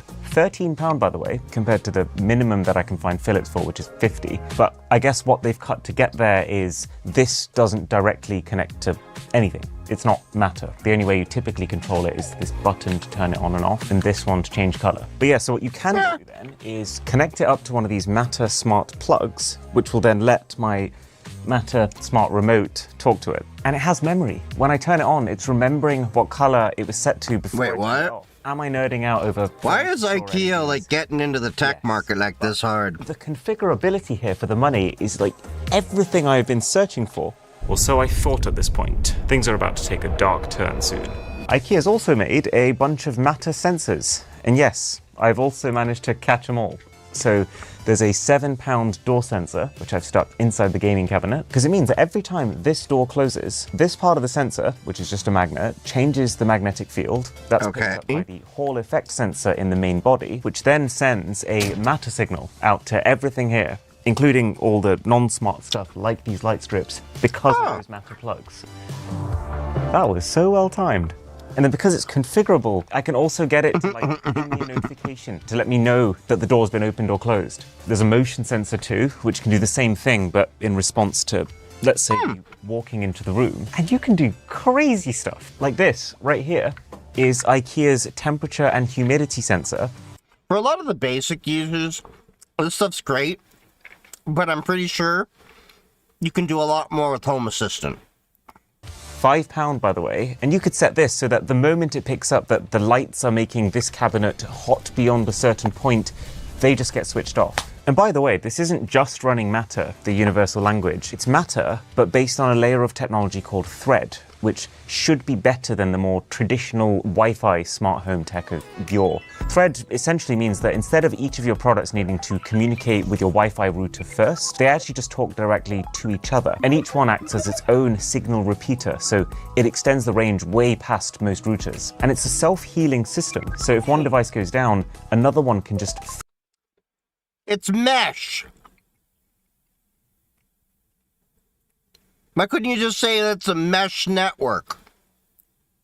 Fill in that gap and keep the network going. You do still need a hub, but the cool thing about Thread is that that hub can be any kind of newish smart home product, like an Amazon Echo or an Apple TV 4K, things you might already have. To be clear, plenty of companies are already using this combination of Matter over Thread. Where's some implications for Home Assistant? I don't actually understand. Like, how is this even a viable business? You can automate just about anything with it. £1 is just tax here in the UK, so IKEA is making £4 from selling this. How in £4 are you managing to cover the temperature and humidity sensor itself, the system on a chip required to run the thing, the materials, the display, the assembly, the packaging, the cost of retail, and then somehow still keeping room to make a bit of profit? Okay, I've just gone into a bit of a rabbit hole online, and turns out you can actually find the exact sensor that IKEA is using in one of their products, their air quality meter, which they're selling for £25. But it's this, look, the Sensirion Sen 63C. And if you search that up, this one sensor alone is worth like £28. So yeah, obviously IKEA is getting massive bulk discounts on parts, but still, this would be a bit like if someone was selling a complete gaming PC for the price that you could also find. What about the lag with bezel mesh? It's IoT. I think IKEA has a particularly... It's Internet of Things devices. Why would you care about a little bit of lag? Strong incentive right now to establish themselves in this space. So they've chosen to make next to no money at all on this stuff because they know that they're already the home company, and if they get this tech transition right, they will also become the smart home company, and that could be worth... Could be local and pause. Just tried. Home Assistant is open source. Does not matter. It's as I recall. Smart, but it might be even better value than the smart stuff. Like for £1.50 a pop, we've got things like the cabinet lights. They've got motion sensors inside to pick up when you open doors or drawers. Nice and bright too. And then the nightlight. You might remember I was absolutely in awe at Xiaomi's motion sensing nightlights. They're £12. The IKEA nightlight is £2. Still seems to work just as well. And lasts 6 months on battery, apparently. There's an interesting thing I've started to notice with IKEA products. Oh. Still works. This company is not really like most tech companies, where they come across like they're designing products with one hive mind, and each product has the exact same philosophy. Every IKEA product seemingly has its own assigned designer. Maybe it's like whoever came up with the idea for something becomes the lead producer of it, which is probably pretty normal when it comes to furniture. But kind of weird with tech, because it means that each product functions a bit differently. But then the upside is some of this stuff is so creative. Like, look at this really nice, weighty glass bowl. This is where you chuck your stuff, like your keys, your chewing gum, your... That's a wireless charger? Micro Game Boy Color. For some reason. But then you can stick your phone onto this magnetic puck, and that's a charger. And then press down, it's a light too. I don't know about you, but I think that's pretty delightful. Open System is open source, that's why OpenHab died. £5 each. I say each because the idea is you just press one button, really? pair two of them together, and you can do this with up to 100 of them. You probably shouldn't. They don't sound very good. But you can, and that's kind of fun. Or tea lights. Up until this point, I've only ever used real tea lights, but then, you know, they die after one use. Or ones powered by those little coin cell batteries that are a massive hassle to keep changing out. But IKEA has made a USB-C charging station where each tea light docks when you're done with it. Wait, what? To confirm that it is charging. Okay, that is useful. IKEA has claimed that they can last 35 hours each. That number sounded crazy to me, so I tested it myself, and yeah, they weren't kidding. Tea light battery tests. That's where we're at now. What are they sitting on? An IKEA table that is also an air purifier. And credit to David Wall. The thing's so damn efficient. Pull out these clips, that lets you take the top off. Then you can see your filter, in case you want to change it. A hidden compartment where the power supply hides. Love that. And then the cable wires through the back of the leg. David, can you organize my life, please? Oh, and then my favorite. It's a giraffe lamp. You push the head to turn it on. Gosh. It looks like a drooping dick. I'm sorry! It looks like a drooping dick to me. It looks like a dick with warts. And then it'll turn itself off after 15 minutes. Just enough time for a quick Pokemon Champions. And then you could even take the light off and use it to make sure you can see your way to the bathroom at night.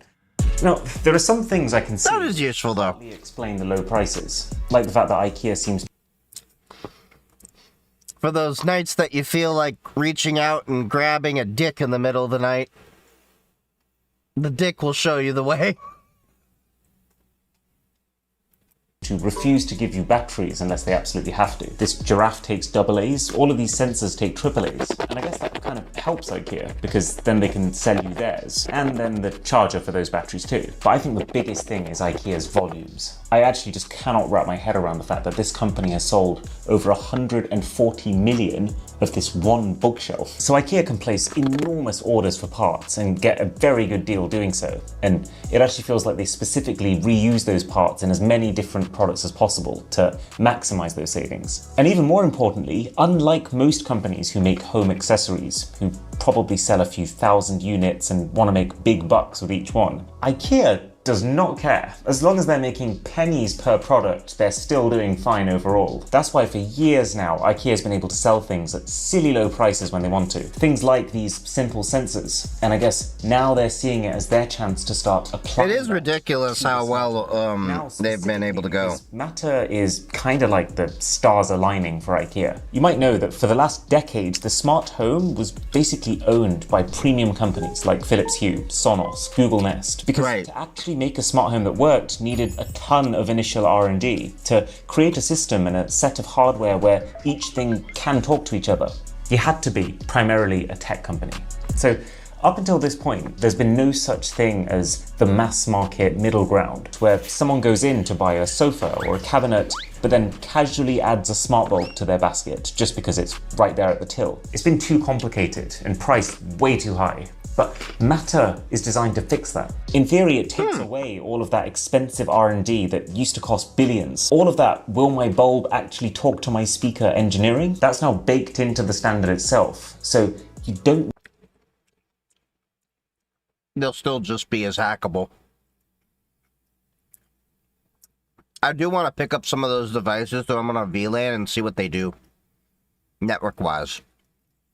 Need to be a tech company anymore. You just need to make yourself Matter compatible. And no one wins more from this than the company with hundreds of millions of people specifically walking through their doors while in the process of setting up a home. One area where it definitely does pay to go high-end though is the 8 Sleep Bed, our sponsor. Which I've been using for over a year. And skip. It's falling apart, guys. I know. I did the whole spiel about why all this Matter stuff should be incredible, but it's been 4 days of living with our IKEA tech, and it is not going well. Like this donut lamp, which, by the way, on its own is already kind of disappointing, because it's the exact same tech as that £7 smart bulb. Same app, same features, but just now, because it's in a mouth-blown glass container, it's £55. It doesn't even have zone lighting or the ability to do gradients. But more importantly, how is the connection process this terrible? We've been going through loop after loop of discovery, trying to find the thing, and after 7 failed attempts, it randomly works on the 8th, even though we've changed nothing. Some of the bulbs have the same thing, like we put 6 of them in this column light over here, bought them all the same day, 5 worked perfectly, 1 just would not connect. That sounds like some kind of an interference issue or something going on. Could also be the app or the protocol, the handshake, whatever is getting messed up. Tries to find it for 2 full minutes and then just says unable to add accessory. You should go to IKEA Slosh. That should be fun. I've done it. It's great. The Swedish meatballs are pretty good when you're drunk. Seems to work when that happens is resetting the hub and then manually entering the unique device numbers that you can find on the products. And while I've been dealing with that, some of the lights that originally set up fine have now started showing that they're offline when they're clearly on. The precious Matter remote has gone super laggy sometimes. I should have turned it off. It didn't. IKEA, what's the matter? Do you want to press it 100 times and see what the success rate is? Oh my god, I don't want to. This is content. No.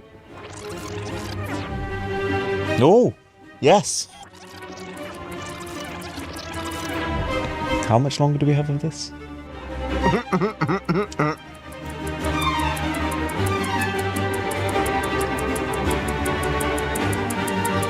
46 successes. Oh dear. Jeez. Still, you see that and then you think, maybe it's just me. Then I looked online. Reddit is full of, I bought IKEA's Matter products, nothing will connect. There's some positive reviews on the IKEA site, but then nearly as many 1-stars, with pretty much each person talking through everything they've done to try and get this stuff to work, and then how it still doesn't. I even found someone who's tried to pair 59 of these Matter remotes, and they've only managed to successfully pair 29. They've got this 11-step troubleshooting technique they followed, and according to them, it fixed nothing. So they're estimating a 50% defect rate, which kind of horrifyingly lines up with the near 50% negative reviews on their site and the 50% success rate of the remote. I mean, regardless of which way you look at it, it's completely unheard of. What if your car only started 50% of the time? The more I look into this, the more it feels like ultimately Matter is just not ready. It could be, and it should be the solution, and one day it still might be, but it seems like the main companies who built Matter, Apple, Google, Amazon, etc., they invested in it because it would help to promote the idea that anyone could have a smart home, but individually, none of them actually has an incentive for it to succeed. If Matter becomes a viable mainstream smart home solution, then who's going to pay 3 times the price for a Google Nest branded doorbell? How will Amazon make sure that you also subscribe to Prime and do all of your shopping on Amazon.com? Matter will basically open up the gates for companies like IKEA to whip up something for a $5 Jurassic that works just as well, and that's not going to lock you into any company's ecosystem. You'll notice as well, if you pay close attention, that Samsung has actually been really great with all this Matter stuff. Their SmartThings is usually among the first platforms to support each new Matter version, often within a few months of release. But Apple, Google, Amazon, sometimes we're talking a year behind for the same updates. And that Apple, shockingly, it amazes me. People think Apple is so far ahead, but they're so far behind. Like, they're only now in this recent update of iOS allowing for encrypted RCS messaging. That's probably not random. Samsung is the most aggressive because Samsung has the least to protect. They don't have the dominant voice assistant or the dominant phone ecosystem. So an open standard like Matter has a lot of upsides for them. They make tons of stuff like fridges, washers, and ovens. All Matter's going to do is help those products work better in other companies' systems. It's really those companies, the ones who make those systems, like Amazon, who have the most to lose, and so are the most reluctantly trudging towards actually making Matter good, and instead focusing their efforts on trying to ensure that the best experience with their products comes when you use all of them, and you do so via their app. And it feels like all of this politics has left IKEA a little bit stuck. They clearly saw the potential of Matter, they dived headfirst into it, but it's just not ready yet. And while IKEA are not the only ones supporting Matter, the difference is that IKEA's products depend on Matter because they don't have their own robust ecosystem to fall back on. So for the sake of making this smart home dream accessible to the masses, I really hope IKEA can get over this incredibly bumpy start, but I'm not holding my breath. All right. Next video. 400. Answer. It's the understanding of most that this green streaming platform started in 2022 is just racist Twitch. Kick. Corey. What is Kick? That is correct. Kick. Last Bastion's for 800. Answer. Liberals fled to this Twitter alternative after that dumb bitch ruined the original. Sarita. What is Blue Sky? That is correct. Blue Sky. That's where they all went. Last Bastion's free speech for 1200. This streaming service was founded in 2013 as an alternative to YouTube and is a favorite of the alt-right. Rumble. Corey. Is it what is Vimeo? Incorrect. Damn it. Rumble, folks. You're looking for Rumble. Rumble. Stupid. The minute you get caught using what is Facebook at your job, you start streaming on Rumble. Last Bastion's of free speech for 1600. Answer. This social media service is the only place on the internet where true American patriots can get the facts from our beloved president. Truth Social. Sardita. What is Truth Social? That is correct. Truth Social. It's where we're streaming live, folks. Swipe up. A banging name, by the way. A banging name. Yeah, it really is. It really is. Retruthing? Come on. I think we should all do some more retruthing in our lives. Last bastions of free speech for 2000. Answer. This alt-right microblogging alternative started in 2016 because Twitter wasn't white supremacist enough and became infamous for being used to help plan January 6th. Oh.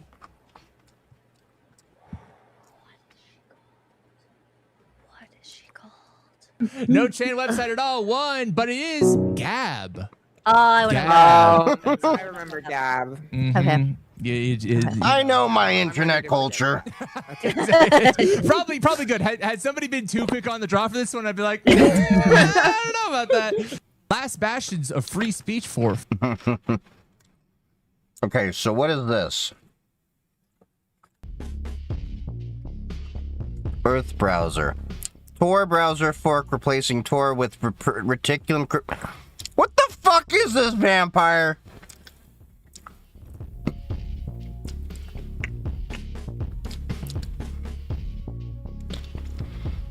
You have a whole browser here to replace Tor with reticulum cryptographic networking.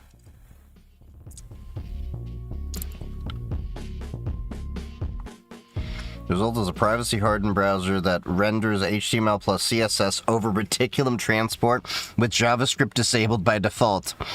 Part of the Earth network ecosystem. You browse to a .ret address. Jeez. You really went down that reticulum rabbit hole, didn't you?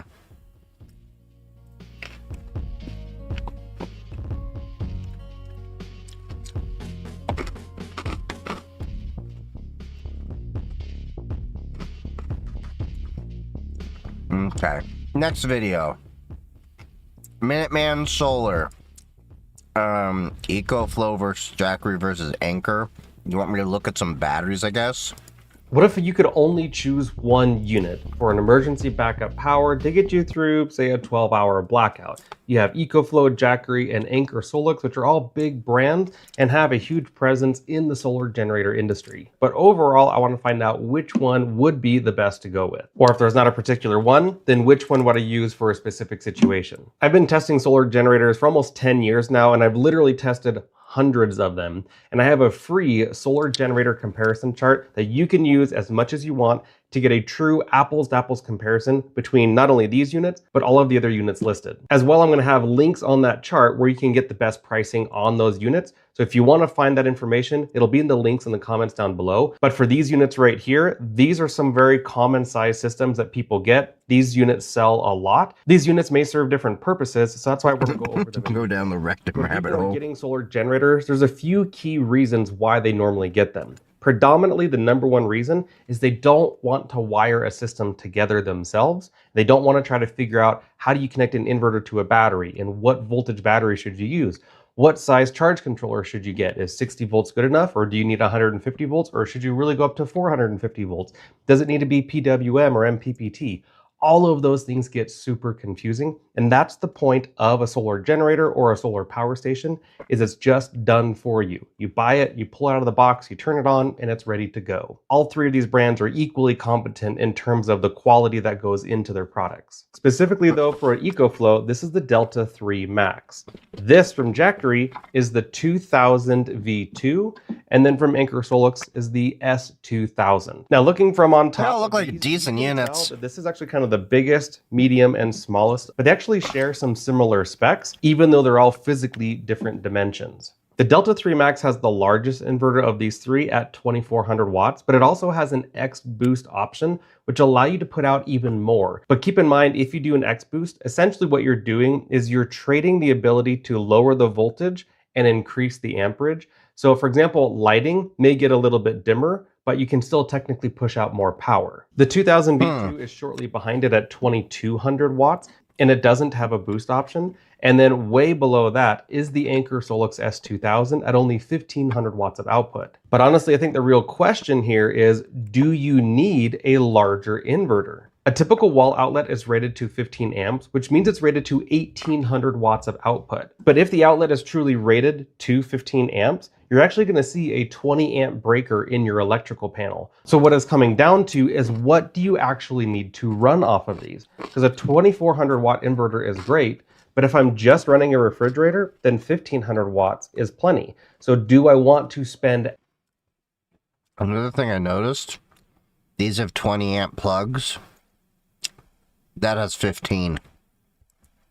Extra for the added benefit of having more inverter if I'm not really going to use it. And that's where it becomes important to know, what do you need to run? The inverter on any solar generator is basically the engine in a car. The smaller the engine, the more efficient it is, but the less you can tow. And that's why the free chart that I made has different size categories, because they all serve different purposes. A lot of people are used to using gas generators, and since you're using gasoline, it's easy to store extra gas on hand, but your gas tank may only run for 5 or 10 hours. Solar generators or power stations are different because they have a battery, but do they have the ability to add more battery? His math is better than that refrigerator extension cord guy.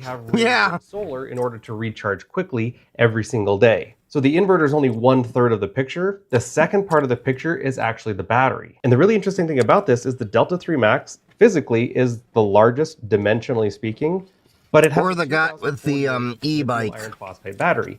Whereas the Jackery e-bike one is just barely under that, because it's at we're just boosting voltage and hours, getting and then the same amperage. 2000, which is literally 1/2 of the size of the Delta 3 Max, is actually 2010 watt hours. So basically, the Anker Solix is able to make a much smaller unit, only focusing on an inverter size that's meant for running just the essentials. And so because of that, you get a much smaller package. They make generators with inverters built into them, and just bought one so I can plug my UPSs into it when there's a power outage. Oh, nice. And if this is at least your second time on the channel, hopefully you'll click the subscribe button as well, because it seems like you're getting good information from this channel. This is Ben from the future. I totally forgot to mention one super important thing about these units that kind of is a part of the big decision-making process. The Delta 3 Max is 2048 watt hours, then the 2000 V2 is 2042 watt hours, and this is 2010 watt hours.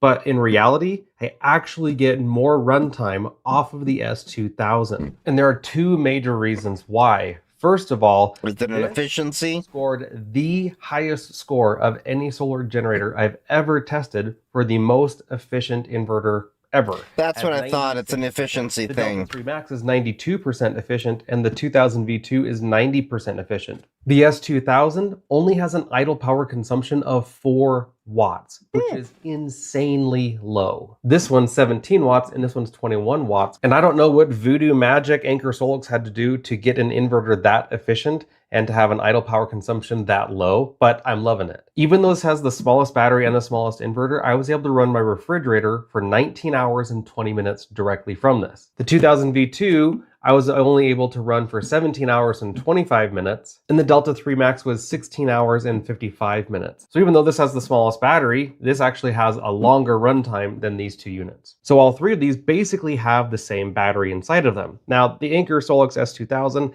they technically claim that it's rated to 10,000 cycles, whereas these are 4,000 cycles. That's a little misleading because they give that rating based on 60% usable capacity, meaning every time you use it, it wears and tears the battery just a little bit, where these are at 80% usable capacity. So I think this has the same usable capacity as these over its lifetime, but they're advertising a higher number of life cycles. But I think it's always important to be able to add more batteries to your... That's one of the interesting things when it comes to, you know, the marketing bullshit. You have to be able to read between the lines on the marketing bullshit on any product you have, because they'll find ways to twist it. Like, look at like a lot of the graphs for like when new GPUs come out and they compare it to like old GPUs, and the ways that sometimes they'll manipulate the graph to make it more exaggerated. Your system, as well as be able to continue to charge it quickly. And unfortunately, none of these units here have the ability to add expansion batteries, which I think is a big mistake. But how do these compare when it comes to charging? Because since you can't just add more battery or add more gas to it, you do need a way to recharge it quickly, and there's multiple ways to do it. One would be wall charging, another would be solar charging, and then as well car charging. And in terms of wall charging, these two units actually will both charge at up to 1800 watts or 15 amps from a normal wall outlet. But the S2000 is preset to charge at about 1100 to 1200 watts, but it does have a boost mode where you can charge it faster up to 1600 watts. But you have to toggle a specific setting in the app to do that. It won't do that out of the box. I don't find that most people actually use the car chargers for any system, but overall you can... I can understand my Anker does that just so that they extend the life of the battery. DC or the solar connector that can plug into a cigarette lighter port in a car, but most people are going to be wall charging and solar charging, and the solar charging is what's really important to me because the whole idea is you don't have grid power, and so you need a solar panel in order to keep running your fridge and your freezer and your Wi-Fi and your lights and your fan and all your basic essentials. Getting into the solar charging specs, these essentially are all pretty much the same with one exception of the Delta 3 Max. First, let's go over what's the same. All three of them go up to 60 volts on their charge controller, meaning it's best to use either their specific solar panels or go with the CallSun 200 watt solar panel. It's bifacial, it's one of my favorites, and use that in conjunction with the Minuteman Solar portable panel stand because then it's going to last much longer and be much more resistant to damage, wearing down over time, and getting blown around in the wind. But the folding solar panels that these companies provide will work with their charge controllers. It's just that the flexible material tends to break down a lot faster, so if you're going to use them a lot, expect that breakdown. The Delta 3 Max and the S2000 both use common XT60i connectors, which are really good, but the Jackery 2000 V2 uses their DC8020, which is not a port that I generally recommend. And then the one thing that's really different about the Delta 3 Max is that it goes up to 500 watts of solar input, whereas these two only do up to... Okay, so basically you got 3 different batteries. If I were to go between the 3, I'd probably lean more towards the Anker. Anker still has gotten, they're still good with batteries. It's just other technology I'm kind of iffy with. Let's move on. We got Lawn.tv. Study confirms DRM blocks emergency messages. And this is actually, I think, what we talked about earlier. I said this was an issue with digitizing,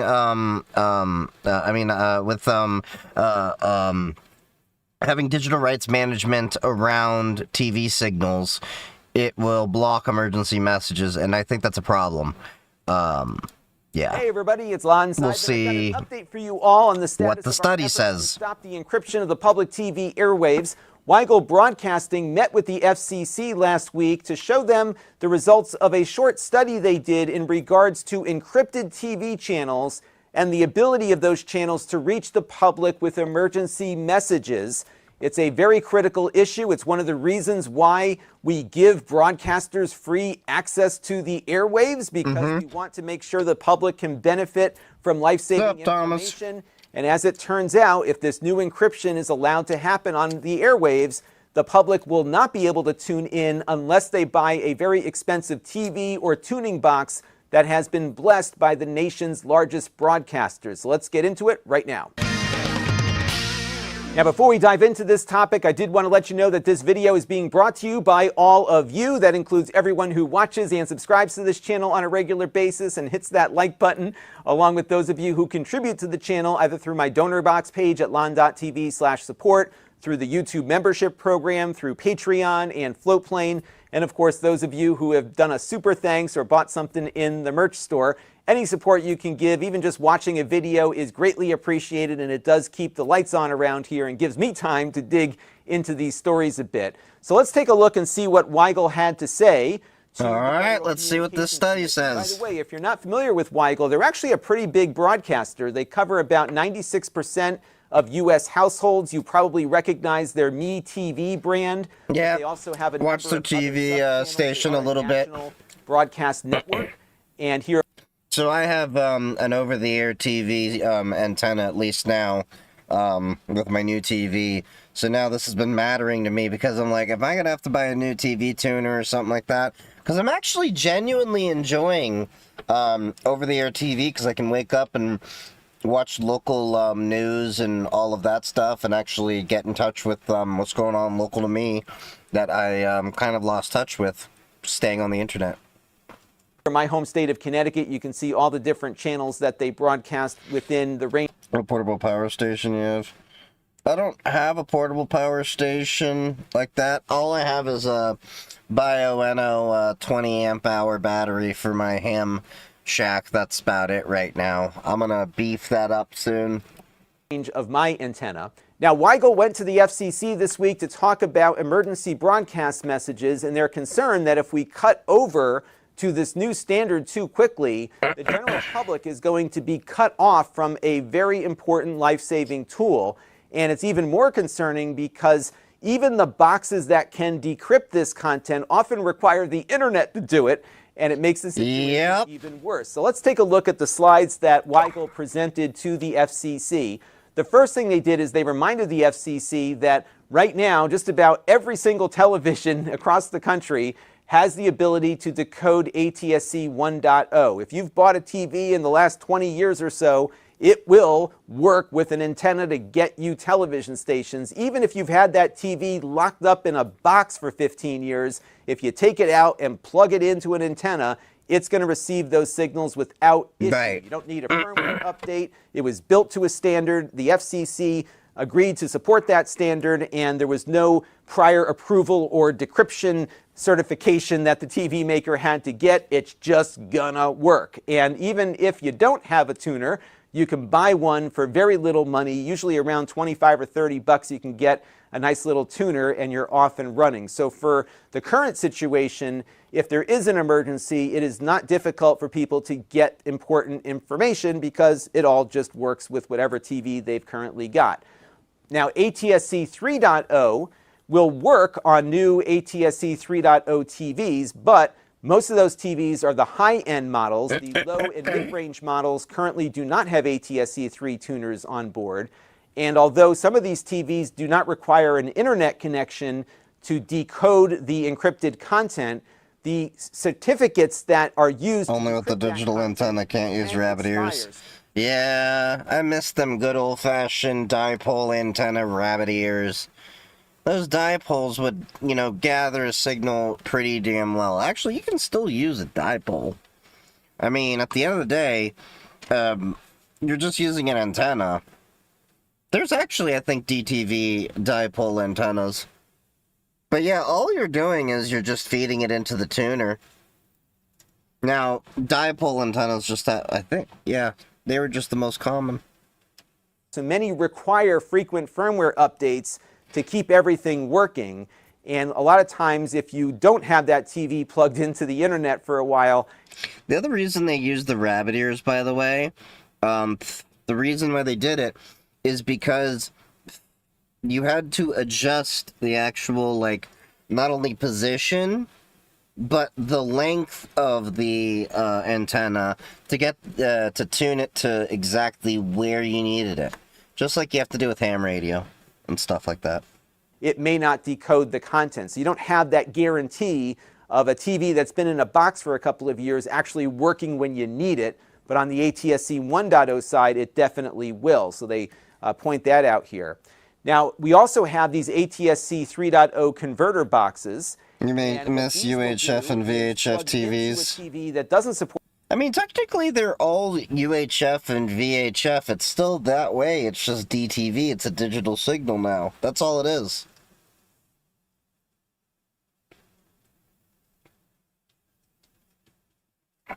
And a lot of people don't know this, but you can do amateur, what you call it, TV radio. You can make an amateur TV station and broadcast for a few miles near you. Support ATSC 3 natively and allow you to tune into those channels. Now, many of these boxes, though, require an internet connection to tune into live over-the-air television because they have to pull down the security certificates to do it. Now, there are TV boxes that don't have that requirement. One from ADTH and another from Zinwell can tune in over-the-air television without an internet connection, but again, they also have certificates that could expire over a period of time. Now, sometimes, though, boxes that don't require the internet for decoding encrypted TV have issues. This was an example I had from back in January with the ADTH box here. It tuned into ATSC 1.0 just fine, but when I switched to an encrypted channel right in the middle of a blizzard, it stopped working. And it wasn't the blizzard that caused the issue here. It was the fact that they had some issue with their security certificates. And just about every one of these boxes across the country could tune into an unencrypted channel, but not an encrypted one. And a lot of users reported problems. And these boxes were down for days. And there's really no reason to encrypt a TV channel. This is a TV channel that is meant to be received by all. So there's really no advantage to having encryption.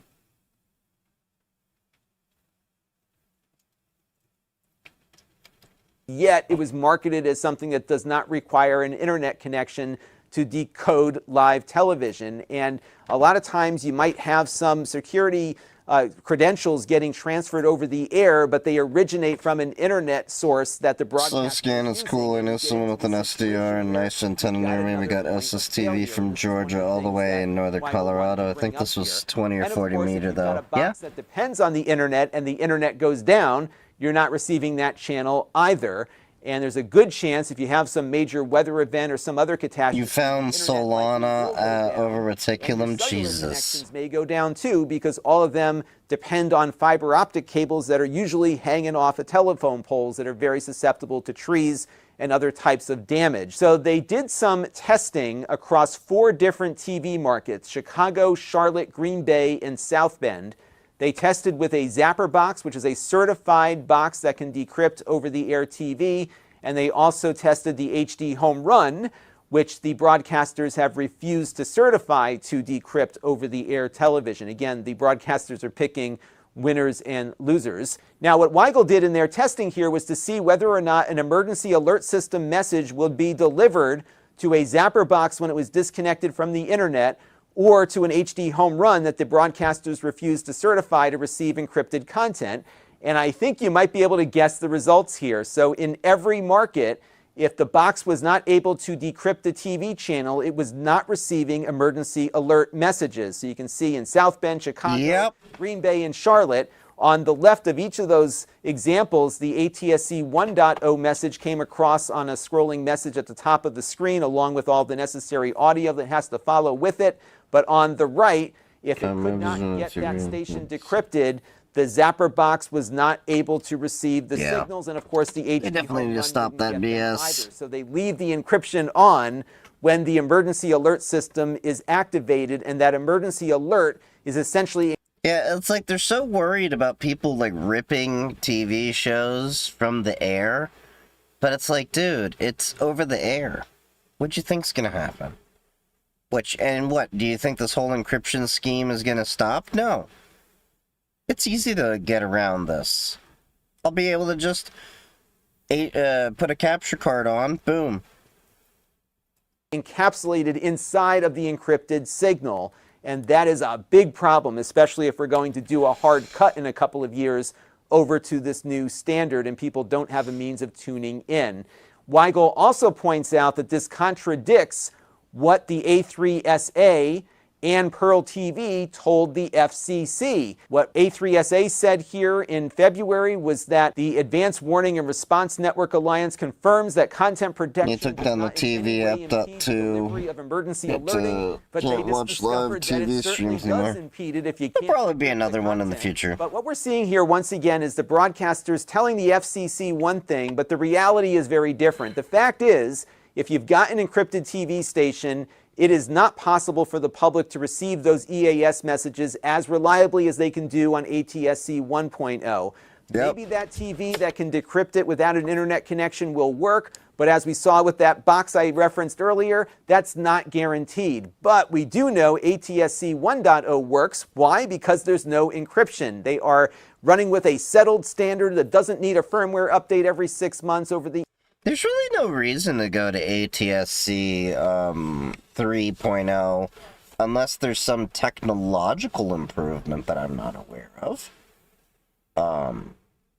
because, yeah, like the TV picture, I mean, yeah, it could be better because it's over the air. Definitely doesn't look as crisp as like Hulu and stuff, but yeah. Internet, it just works the same way it did 20 years ago. Now, Weigel did not come to the FCC just to complain. They offered some recommendations.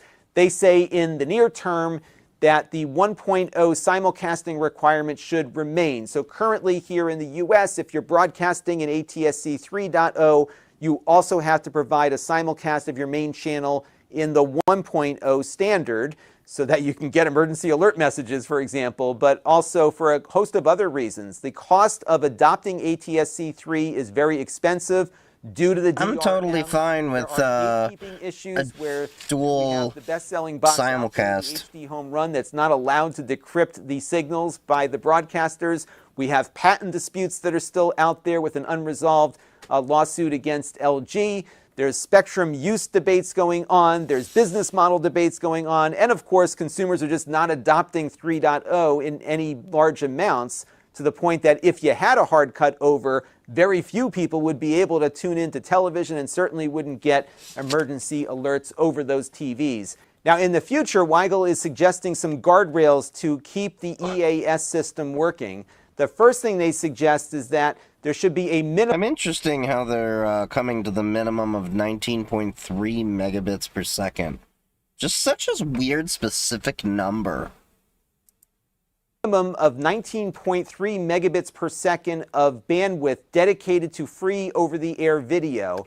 And the reason why they're making this suggestion is that many broadcasters are seeing dollar signs for other uses of the spectrum that they are allocated for free, by the way, like data casting or private networking services and even maybe internet service. So what they're saying here is that there should be a minimum of reasonable spectrum dedicated to over-the-air television so those EAS messages can continue to be delivered to people. They also said that no internet should be required to access the content within that spectrum or that bandwidth. However, they are not ruling out the use of DRM, just that if there is DRM, it should not require an internet connection to decrypt the signal. And lastly, Weigel does not want stations messing around with their signals after the transition and ensure that the reception threshold for us radio people will mess with it, trust me. For a user is the same as it is currently, so that consumers do not have to buy new antennas or adjust their existing ones. So that's where we are at with this, and we have long wondered on this channel whether or not emergency alert messages would be impacted by encryption. Now we see that they certainly are, and the messages that Weigel tested were those test messages that stations are required under FCC regulations to do on a regular basis. So they tuned in to see what the experience was like, and it seems as though all of the stations in the 4 markets that they tested kept the encryption on when those messages were being delivered. So if you can't decrypt them, you can't see them. So we've got more to come on this topic, of course. There was a big event in D.C. over the last week, and there were a lot of meetings with the FCC, so I expect we'll see a bunch of ex parte letters filed. So I will be back next week with a few more things that we'll see in this docket. So lots happening here. I don't know what the FCC is going to end up doing, but this was an important filing, and I thought a lot of you would be interested in it. Let me know what you thought down in the comment section, and until next time, this is Lon Seidman. Thanks for watching. Can't believe this 3.0 battle has been waging for so long. Alright, let's get one last video in. Kara sent this in. Jerry-rig everything, one headphone to rule them all. Okay.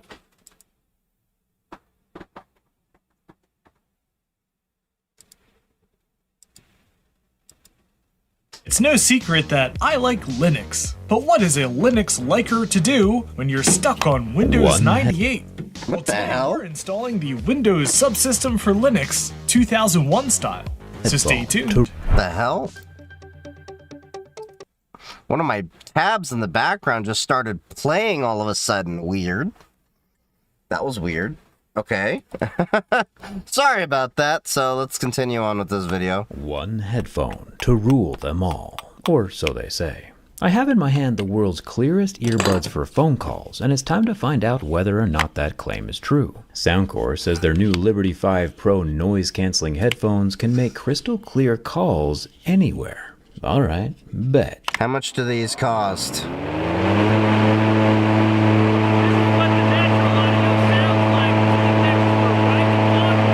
And this is what the audio quality would sound like if I was making a phone call with the Liberty 5 Pros, made by my channel sponsor Soundcore. It's actually kind of insane. That's actually not bad.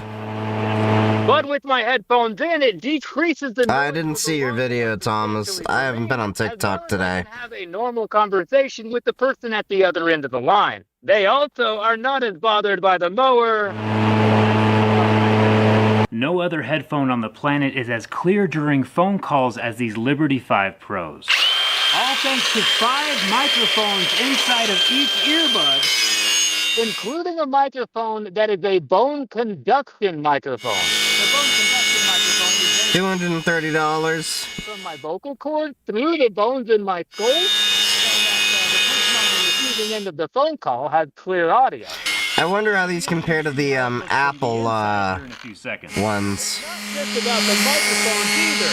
Soundcore is using the world's first neural network inside of an earbud. It is a compute-in-memory chip called SUS. I gotta watch out for the end of this blade. And I'm super glad that the people at the end of this call don't have to hear all of this noise. the Liberty 5 Pros are definitely my favorite piece of technology so far this year, so much so that I'm going to give away 10 pairs here on YouTube and 10 pairs over on Instagram. Just let me know your favorite song down in the comments and make sure you're following me in both places. The Soundcore Liberty 5 Pros hold the Guinness Book of World Records for the clearest earbuds for calls, and now I believe it. How is that in the Guinness Book of World Record? Soundcore has 2 versions of their Liberty 5 headphones, the Pros and the Pro Maxes. The headphones themselves are the same, it's just the boxes that hold them that are different.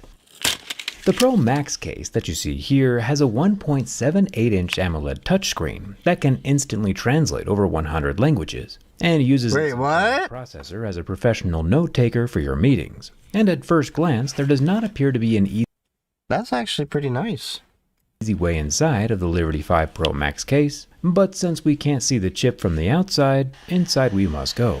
The top half of the case with the screen is rather uneventful. The small display is very well glued in place, but only has a small thin ribbon cable flowing through the frame to the bottom half of the case, which is where I assume the rest of the action is. I'll use my jerry-rig knife to pop out the headphone cup from the outer enclosure. Don't try this at home. The earbuds themselves are IP55 water resistant, which means they are good against sweat and light rain, but I don't know if that rating also applies to the case itself, since there's no adhesive holding the inner cup to the outer. With the headphone cup lifted up, interestingly enough, we can see that the Lego-style ribbon cables are glued into place, which is a good thing. This keeps the plugs from ever disconnecting while the headphones are tossed into a backpack or while they're bouncing around inside of a purse. With 2 screws removed from the motherboard and the display ribbon disconnected, the top half comes loose. You can see the magnets on the underside of the cups that help hold the headphones in place to charge. Speaking of charging, I'll remove 2 more screws that hold in the battery tray. Thumbs up for being modular. I'll disconnect 2 speaker wires and lift out the battery and the motherboard. This gives us access to the wireless charging coil at the bottom of the box. This can wirelessly charge off the back of an iPhone or Samsung, and that charge flows through the motherboard into the 690 mAh battery. The charging case gives the headphones an additional 21.5 hours of battery life. The headphones last 6.5 hours with active noise cancelling enabled. We'll find that battery here in a second. And if you're doing the math along with us at home, that's a grand total of 28 hours of battery life. 5 minutes worth of charging gets you an extra 4 hours worth of playtime. And yeah, the motherboard inside the headphone case is cool, but the motherboard inside the headphones... I might look at getting some of these for my flight to DEF CON. The world's first large language in-bud AI processor called THUS. It's all sealed up extremely tight, but I've never met an electronic that I can't get inside. So I'll pop off the rubber fitment piece at the top. These come in multiple sizes since every ear is different. The rubber ear gel comes off the speaker next. And we can see the same waterproofing mesh over the opening that we see inside of flagship smartphones like iPhones and Androids. and then we roast the earbud like a little marshmallow to hopefully soften the adhesive holding both halves together. The heat gun is cranking at 1000 degrees Fahrenheit, that's warranty void, well yeah, Celsius, or 800 degrees Kelvin. We can see that Soundcore has again glued the Lego style ribbon connectors to the tiny motherboard. This is a good thing for durability. I can still pop them off, but they can for sure handle some crazy abuse, which sometimes happens at the gym. With the speaker disconnected, we can grab the motherboard half, and we find the first of our 5 active noise-canceling microphones. We often see this same style of microphone inside of smartphones. It's just crazy to know that there are 4 more to be found in such a small amount of space. The chip we are most interested in finding is hidden here under the sparkly purple encapsulating resin. You can see "Thus AI" written on the chip if we hold it to the light just right. This guy uses an internal neural network to manage all 5 of those microphones instantly, giving the headphone itself the ability to monitor noise-canceling frequencies at 384,000 times per second, and completing voice commands in less than a second, since those voice commands don't need to be sent off to be calculated on your phone or into the cloud. Each headphone has its own Thus chip inside of it, turning your head into an instantly silent sandwich. It's a rather beautiful piece of hardware. With the motherboard out, we find our second microphone. This is attached to the main board, as well as 2 spring-loaded contact pins which charge up the internal battery in the other half of the earbuds. The hardware is incredibly small. Now that we've found 2 of the microphones, it's time to check the other half for the other 3, including that bone conduction microphone. The 2 metal pins are how the coin-style battery gets charged up. Lots of silicon in here to keep the liquid and sweat out from the internal hardware. The coin-style battery itself is 62 milliamp hours. As we dig deeper into the earbud, things get even more crazy. I'll slice the earbud open one more time to give us access to the backside of the speaker. In the middle layer, we find... Is it just me, or do these actually look a lot more premium built than Apple's own AirPods that are about the same price? Our third of the regular Soundwave microphones. He's glued in super tight, and it's extremely hard to get everything out in the open, but that's why we're here. The speaker is what comes out next. Interestingly, this guy has a wool paper diaphragm. You can see the fibers splayed across the paper. Wool paper diaphragms are often found in premium speakers since it's lightweight and responsive, and gives a warm, smooth, highly detailed sound profile that's favored by those audiophile types that walk among us. Wool also helps absorb internal vibration and reduce distortion. There's our 4th audio microphone right up here near the tip, probably to verify back to the neural network that the anti-noise sound waves are functioning, and only the music or phone call audio that you want is entering your ear canal. It's acting like a little safety check. The last thing we need to find is that bone conduction microphone, which should be in this little black box here near the ambient light sensor. The ambient light sensor tells the speaker where a lot of stuff crammed in that headphone. Around the solid-state bone-conducting microphone is basically a really small accelerometer that records mechanical vibrations from your vocal cords that have passed through your skull. It turns the vibration frequency into an isolated audio channel that's clean from background noise. And whatever Soundcore is doing is obviously working, as we heard from the beginning of the video. Nobody else even comes close to Soundcore's noise-canceling ability. And there you have it. Personally, I'll probably stick with the Liberty 5 Pros myself, since I don't need the extra screen and I don't record a whole lot of meetings. The Liberty 5 Pros start at $169, and the Pro Maxes are $229. And Soundcore is so confident in the headphones that you can try them 30 days for free. Who does that? Nice work, Wait, Soundcore. 30 days for free? And thanks a ton for watching. I'll see you around. I might actually look at getting a pair of those. I was looking at getting different earbuds just for my phone when I was talking and everything, because I have the wired earbuds for like my Tangara when I'm listening to music on the MP3 player, but yeah, I don't know about the in-person meeting case. I'll have to think about that, but actually the transcription stuff might actually make a lot of sense, but the problem is they're having you pay into a transcription service. That's how they get you. So I looked into this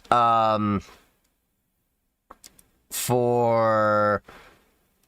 Hold on, let me see. Anchor Soundcore. Liberty 5 Pro Max AI transcription. let me look at this.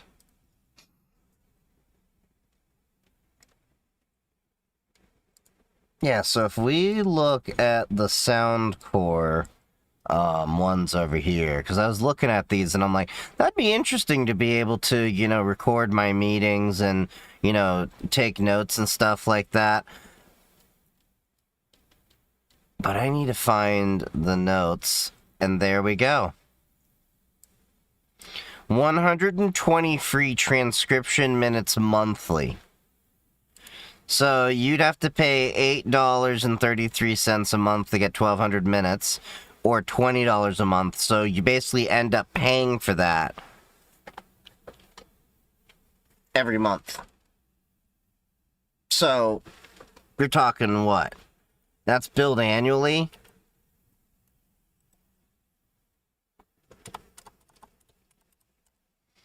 So we're talking $100 or what's that? 100 and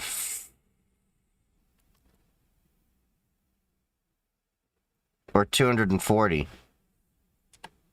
That's 240, right? Oh wait. Yeah, 240, I was right. I'm tired, so my brain is a little bit out of it. But, yeah, so that makes sense. But I do like the fact that it actually says they actually have done, you know...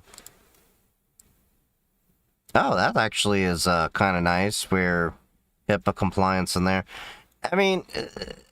The the AI transcription would be great if I didn't have to pay monthly for it, because I would use the shit out of that. Otherwise, I'm just going for the Liberty 5 Pros, not the Maxes. They're like, what, 170? Okay. But yeah, so music, you don't care about that transcribe. Yeah, well, I mean...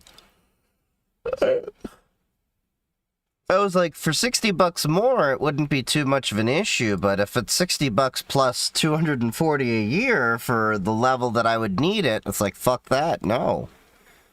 I could do that with my iPhone and everything. It'd be less convenient, but I could do it. But, yeah. Anyway, it is getting a little bit late here. I've had a long day. I had my presentation I had to give, and it went off. I'm exhausted, so I'm gonna go to bed. I actually have to go into the office tomorrow, so thank you all for joining me. Make sure, if you haven't already, to follow me on all of my socials. The links are in the bio. Sorry, I got the hiccups all of a sudden. And they are in the chat right now if you don't see them. And make sure to join the Discord and the Matrix servers. I'm on YouTube, TikTok, Twitch, Kick, Blue Sky, Mastodon, Matrix, Discord, Instagram. I'm pretty much everywhere, so yeah. Love you all. Stay safe. Stick around for the raid. I will see you all Sunday. Yeah. Sunday is the next official day of streaming. Cool. Yeah, Sunday's the gaming Linux day too. So, yep. Love you all. Stay safe. Happy hacking. And stick around for the raid.